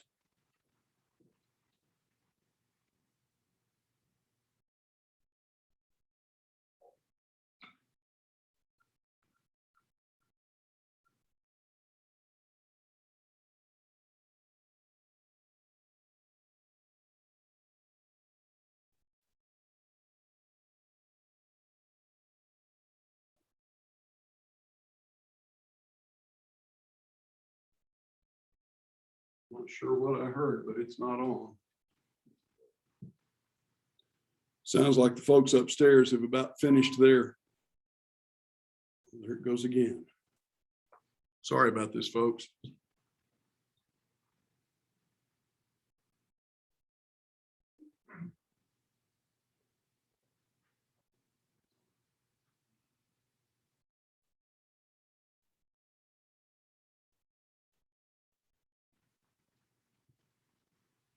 I suspect that what I'm hearing is people going out the doors upstairs. I think the election folks must be leaving. At any rate, David takes this water that the men brought and offers it as an offering to the Lord. He's not going to accept that because they risked their lives just for him to have a drink of water.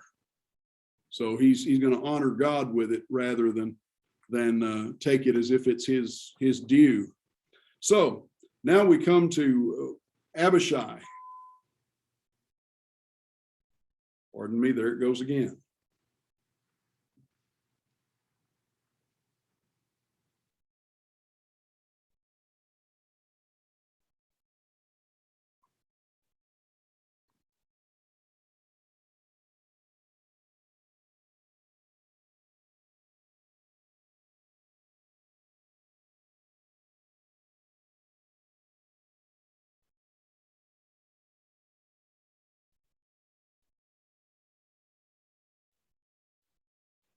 I don't know what that's all about. So, pick up at verse 18, and now you have these are basically the mighty men of the second class. You have the number one group and the number two group, and these include Abishai, Joab's brother. He slew 300 men. Joab was not among the mighty men. His brother was, but Joab was not. And notice it says of Abishai, he was the most renowned of the 30 and became their commander, but he did not attain to the three. He was a great warrior, but he wasn't one of the top three. And then we have Benaiah. And the interesting thing about Benaiah down here at verse 20, Benaiah, the son of Jehoiada, was a valiant man of Kabzeel, a doer of great deeds, struck down two Ariels of Moab, or two slain ones of Moab.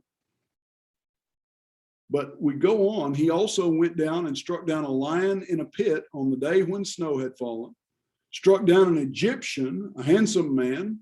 The Egyptian had a spear in his hand, but Benaiah went down to him with a staff, snatched the spear out of the Egyptian's hand and killed him with his own spear. These things did Benaiah the son of Jehoiada, and won a name beside the three mighty men. He was renowned among the 30, but he did not attain to the three. David set him over him as his bodyguard. And Benaiah, according to 1 Chronicles 27 and verse 5, and 1 Chronicles chapter 11, verses 22 through 25, there's the alarm again. He was also the son of a priest.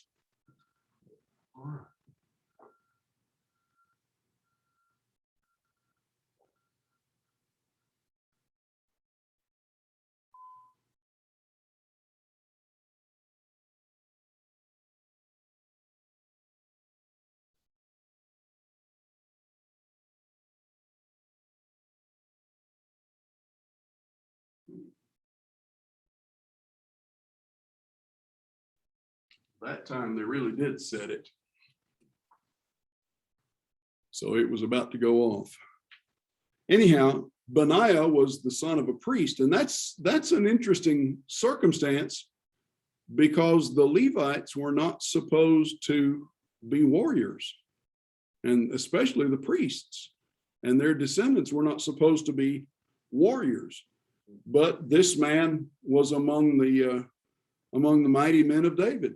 Now, the great heroes of the Moabites, here he went down and struck down a lion in a pit, and he talks about the Moabites and so forth.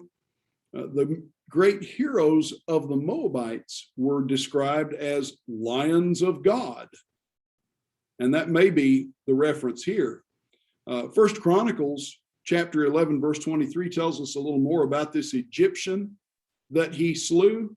The Egyptian was 5 cubits tall, so he was about 6.5 feet tall compared to an average Israelite who'd been 5 something. So he would have been a big man by comparison.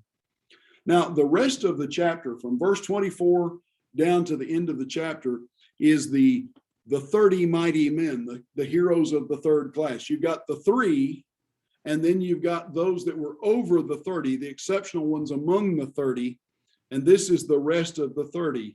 And the parallel is in First Chronicles 11, verses 26 through 47. You've got Asahel, who is another brother of Joab, Elhanan, the son of Dodo, and then you've got Shammah. He's called Shammoth over in First Chronicles 11, and he's leader of the 5th division, the 5th regiment, basically, among the Israelites. Elika, Helez, who is chief of the 7th division, Ira, chief of the 6th division, Abiezer, who's chief of the 9th division, Mebunai, who's chief of the 8th division, and then you've got Zalman and Maharai, who's chief of the 10th division, and Helub, chief of the 12th division. And all of these divisions, that's the parallel over in First Chronicles chapter 11. But now notice in verse 29, you've also got Ittai, the son of Ribai of Gibeah of the people of Benjamin. This is possibly not Ittai of Gath, the Philistine, who was one of David's men, but a different man who shared the same name. Now you've got Benaiah mentioned in verse 30, and then Hiddai, and all the rest of these names, Abi Alban and Asmaveth, Eliabah, Jonathan down here in verse 32. That's not Saul's son, but another man who shares that name. Shammah, another Shammah in verse 33. Ahiam, Eliphalet, who's called Hefer, Hepher, over in First Chronicles chapter 11, and he's the son of And then you've got Eliam, who is the son of Ahithophel. And remember in 2 Samuel chapter 17, Ahithophel was a traitor to David, but Eliam, his son, is one of David's mighty men. So the son doesn't necessarily bear the iniquity of the father. You've got Hizrai and Parai and Egal and Bani down here in verse 36. Come down to verse 37. Zelek, the Ammonite, Naharai, who is Joab's armor bearer, and an Ira, who's an Ithrite, Gareb, and then look at verse 39. And the last of all, 37 total, Uriah, the Hittite. That's the one who was Bathsheba's husband, who David had murdered, and yet he's counted as one of David's mighty men, even though David betrayed him. Now that brings us then to chapter 24. And in chapter 24, you have David's census. And this is one of the challenging passages because it says the anger of the Lord was kindled against Israel, and he incited David against them, saying, "Go number Israel and Judah." So the king said to Joab, the commander of the army who was with him, go through all the tribes of Israel from Dan to Beersheba and number the people that I may know the number of the people. But Joab said to the king, may the Lord your God add to the people 100 times as many as they are, while the eyes of my Lord the king still see it. But why does my Lord the king delight in this thing? In other words, Joab said, there's no reason to do this. Now, the important thing to see here, we look at this, and if we read carelessly, it sounds like God is inciting David to do something that he's then going to punish David for. And that doesn't make any sense, does it? So look again at verse 1.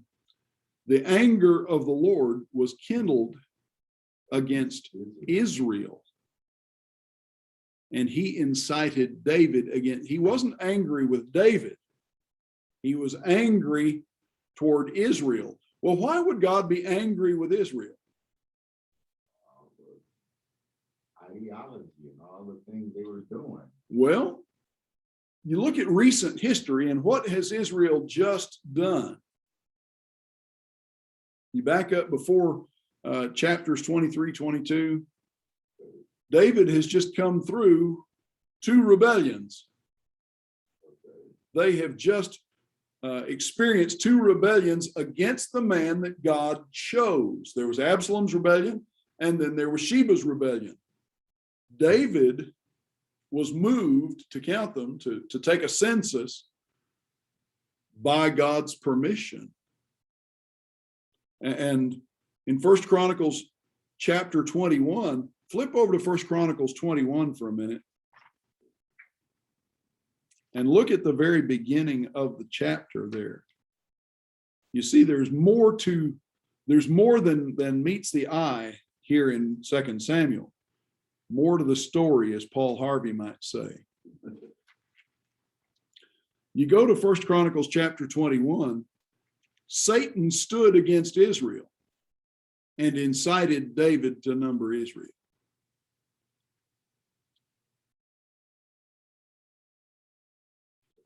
There's more than meets the eye over here in 2 Samuel. Satan's involved in this. God is angry with Israel. How so? Satan's got a finger in what's going on here. So Joab tries to convince David to not do this. And in verse 4, David prevails. I'm the king. I told you to do this. Go do it. Verses 5, 6, 7, 8, 9, you have the actual counting of the people. They crossed the Jordan, started from Aroer, and from the city that's in the middle of the valley toward Gad and on to Yazar, came to Gilead, to Kadesh in the land of the Hittites, from Dan to Sidon. Sidon, think about this. From Sidon, they came to the fortresses of Tyre, all the cities of the Hivites and Canaanites. That tells you that David's forces are not just in the land of Canaan, but they're in these neighboring countries. They're controlling neighboring countries as well. And they went out from the Negev of Judah at Beersheba. When they'd gone through all the land, they came to Jerusalem at the end of 9 months and 20 days. Took them nearly a year to count everybody, and gave the sum of the numbering to the king. 800,000 valiant men who drew sword in Israel, and 500,000 more in Judah. So David has an army of 1.3 million men. In the 21st century, the communist Chinese can put 1 million men into the field right now. And Israel in David's day was a much, much, much, much smaller nation than modern day China. So he had a tremendous army at his disposal. But the count is not entirely accurate. Flip over to 1 Chronicles chapter 21 again. You look at verse 6, guess who's not counted? Well, the Levites are not counted, which makes sense because they're not supposed to be men of war anyway. But also Benjamin, the men of Benjamin are not counted as well. So it's not even a complete count. would have been more than that 1.3 million if they'd been counted. Probably not a whole lot because Benjamin's small. But this is something Joab advised against.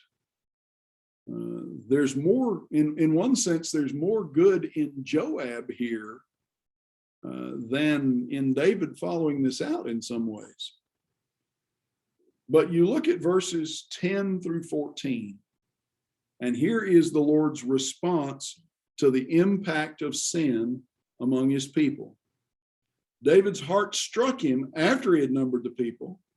David said to the Lord, I have sinned greatly in what I've done. Please take away the iniquity of your servant. I've done very foolishly. When David rose in the morning, the word of the Lord came to the prophet Gad, David's seer, and he was told what to say. 3 things I offer you. Well, look at the 3 things God offers to assuage the sin. 3 years of famine, or 3 months of you being pursued by your enemies, or 3 days of pestilence, which would be death of people in the land. You consider and decide, and I'll return to him who sent me. And David says, I'm in great distress. Let us fall into the hand of the Lord. His mercy is great, but let me not fall into the hand of man. In other words, I'll take whatever the Lord gives. Here's the point in verses 10 through 14. Every alternative that results from sin is bad. All of sin's alternatives are bad.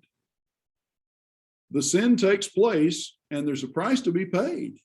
And all of the alternatives, all of the results, there's not a pleasant one among them.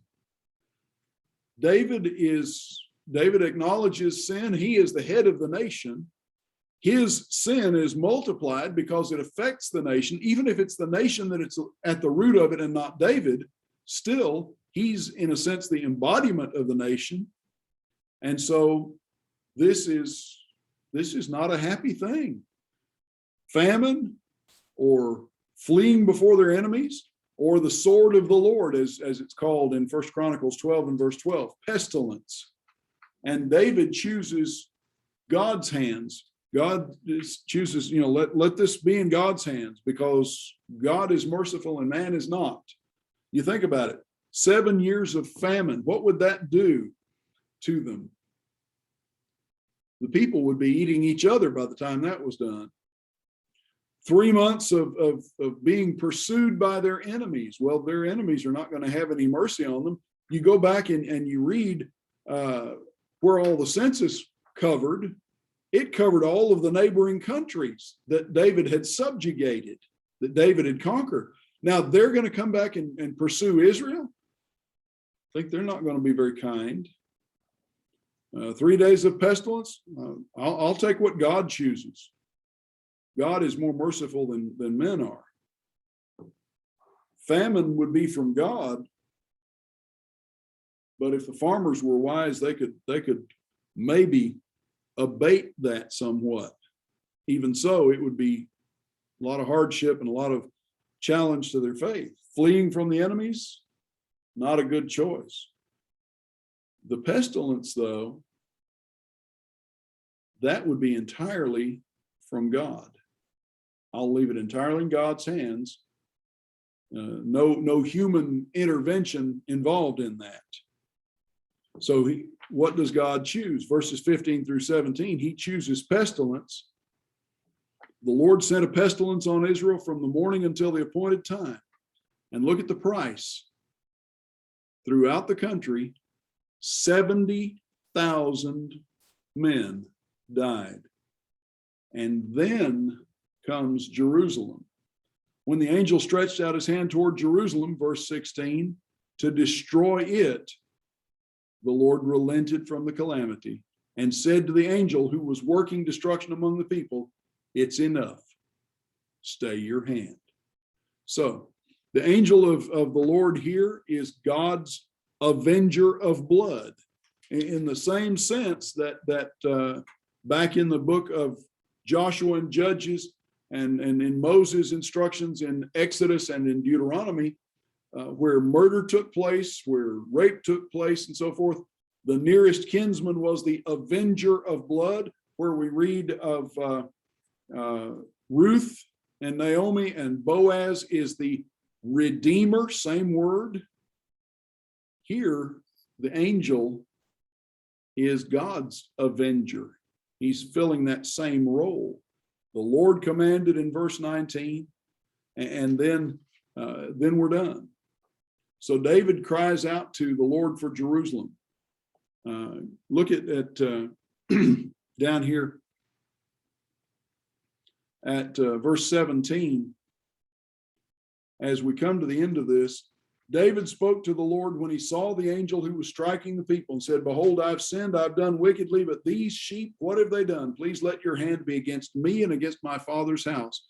In other words, whatever David saw, whatever he was aware of, he is now standing effectively between God's messenger and the people of Jerusalem. He cries out on their behalf.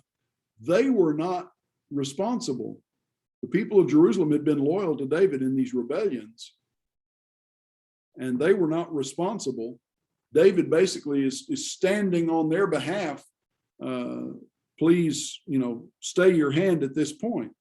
Now, back up into verse 16 for a moment, where God stops the angel. The angel of the Lord was by the threshing floor of Araunah, the Jebusite. That's just outside of Jerusalem. Jerusalem had previously been known as Jebus or Jebus. And so where they are, where the pestilence comes to an end, is just outside of Jerusalem. And so here, David has pleaded his case, and things come to an end. And that day, Gad gives him some instructions. Go build an altar where it stopped, at the threshing floor of Araunah the Jebusite. And David goes just exactly as Gad tells him. And Araunah sees the king coming. And what does he do? Well, he's a good loyal subject. So he goes out and he bows down and pays homage to him, asks, "Why are you here?" And notice now what David says: "I have come to buy the threshing floor from you in order to build an altar to the Lord so that the plague may be averted from the people." And what does Araunah do? "It's yours. Take it. I'll give it to you. I'll give you the oxen for the offerings. I'll give you the implements, the threshing sledges and the plows and so forth, the yokes. There's the wood for the fire. I give it. All of this I'll give you." Remember what Saul had proposed to do back in 1 Samuel chapter 15 with the spoils from those people. Agag and the Amalekites. We've saved the best of the flocks to give them as a sacrifice to the Lord. What instruction had God given to Saul? Utterly devote, destroy it all. In other words, it's already sacrificed to me. It's already mine.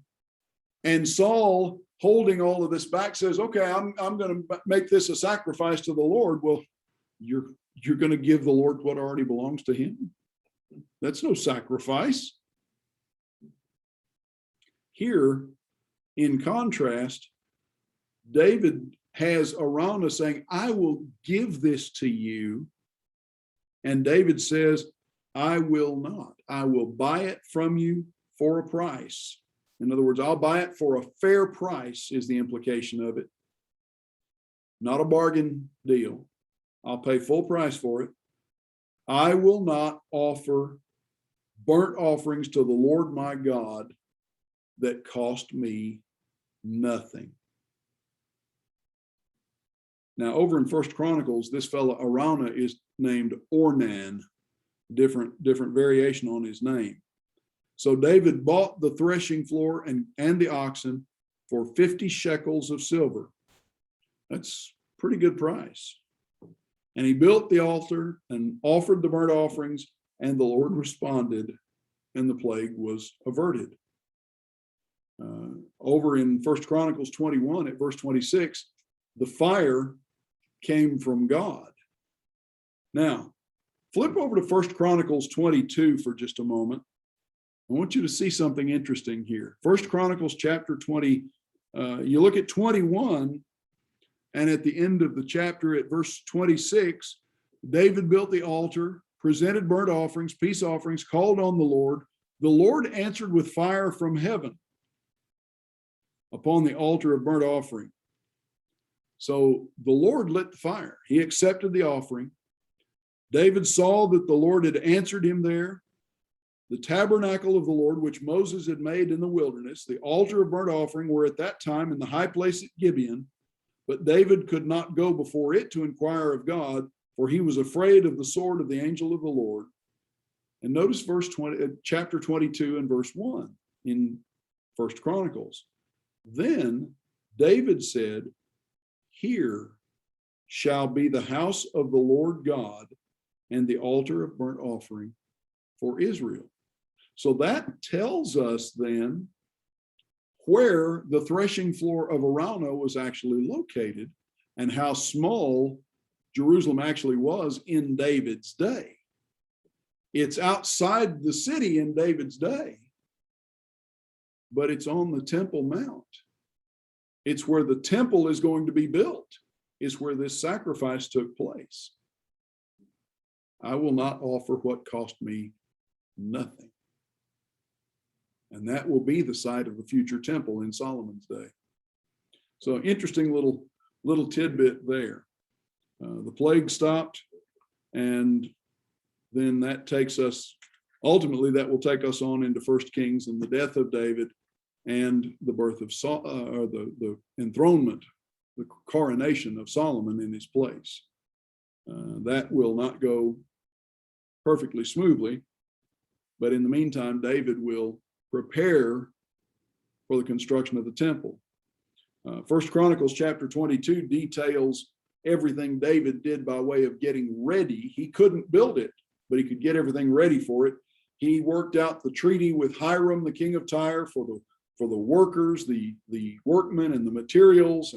And Second Chronicles chapter 2 tells us that there were 153,600 laborers who worked on the material for the temple. You've got 70,000 that carried the material and 80,000 that cut wood, and you got 3,600 foremen or overseers among that. And they were Sidonians and men of Tyre. They were Phoenicians, foreign labor. And David makes preparation because Solomon's still a boy at this point. David's in his old age, and his old age is 60s. That's not that old for us. David's only going to live to 70. So at this point, Solomon is a teenager probably while all this is going on. And he's going to be a very young man when he becomes king. Solomon will be commissioned to build the temple, and success will come only through obedience to God's will. And that's a good place to stop. Next week, we'll review through 2 Samuel. I'll have the final for you. It will be a take-home test. You'll have a week to get it back to me. And Mr. Paul, you can just drop it in an envelope, mail it to me, save you having to deal with email. I'll bring you. You won't be up there. I will be here. I will be here in person next week, Lord willing, and do the review in class. And then I will bring you a printed copy, and the rest of you, Luann, I'll probably bring you a printed copy. But the rest of you, I will email a copy to you, and you'll have a week to get it back to me. Questions, thoughts, comments? Yeah, I have a question. why was there so many counts? I had it written down here. Why was there so many counts? Why was it so important? David to talking about what was all done for him. Let's wait. Give me an example. Huh? Give me an example. Well, no, there was a good explanation of a lot of what David was saying, what everybody had done for him in the chapter. All of the You mean the mighty men and so forth? yeah, all of the. Well, that's That's just for history. heaven's record of the men that served him and the things that they did, how he inspired them and how they returned his loyalty and faithfulness. So it's for records. Basically, yes. Yeah, okay. That's the thing about Samuel, Kings, and Chronicles are parallels. Right. That's what I'm gonna say. They cross-pollinate between each other, Mhm. but they are historical records for the people of Israel. And they record things, they record the lineage of the kings, they record the events and so forth, why this king rose when that king died and so forth. It's the history, think of it as the family tree of Jesus. Okay. So you've got all of this history that goes into his earthly background. Okay. This is from the Jewish point of view. In the book of Matthew, you have repeated references to the Old Testament. And what Matthew's doing, writing for the Jews primarily, is he's showing Jesus is the fulfillment of all of these prophecies. Jesus is the legitimate heir. Jesus is the one who has the right, because of his ancestry, to follow in the footsteps of these men from a Jewish legal point of view. So that's why you have all of this history. Plus, what does Paul say in Romans 15 and verse 4? Those things, Old Testament, was written not just as a record, but for us to learn from, for our learning and our encouragement, upon whom the ends of the ages are come. The reason that we still have the Old Testament is not because of ancient Israel. It's for us to learn from. Yeah. You have a better understanding of God and how he deals with us looking at the Old Testament. All right. Other comments, other questions? Lord willing, I will see you next week. Good night, everybody. Good night.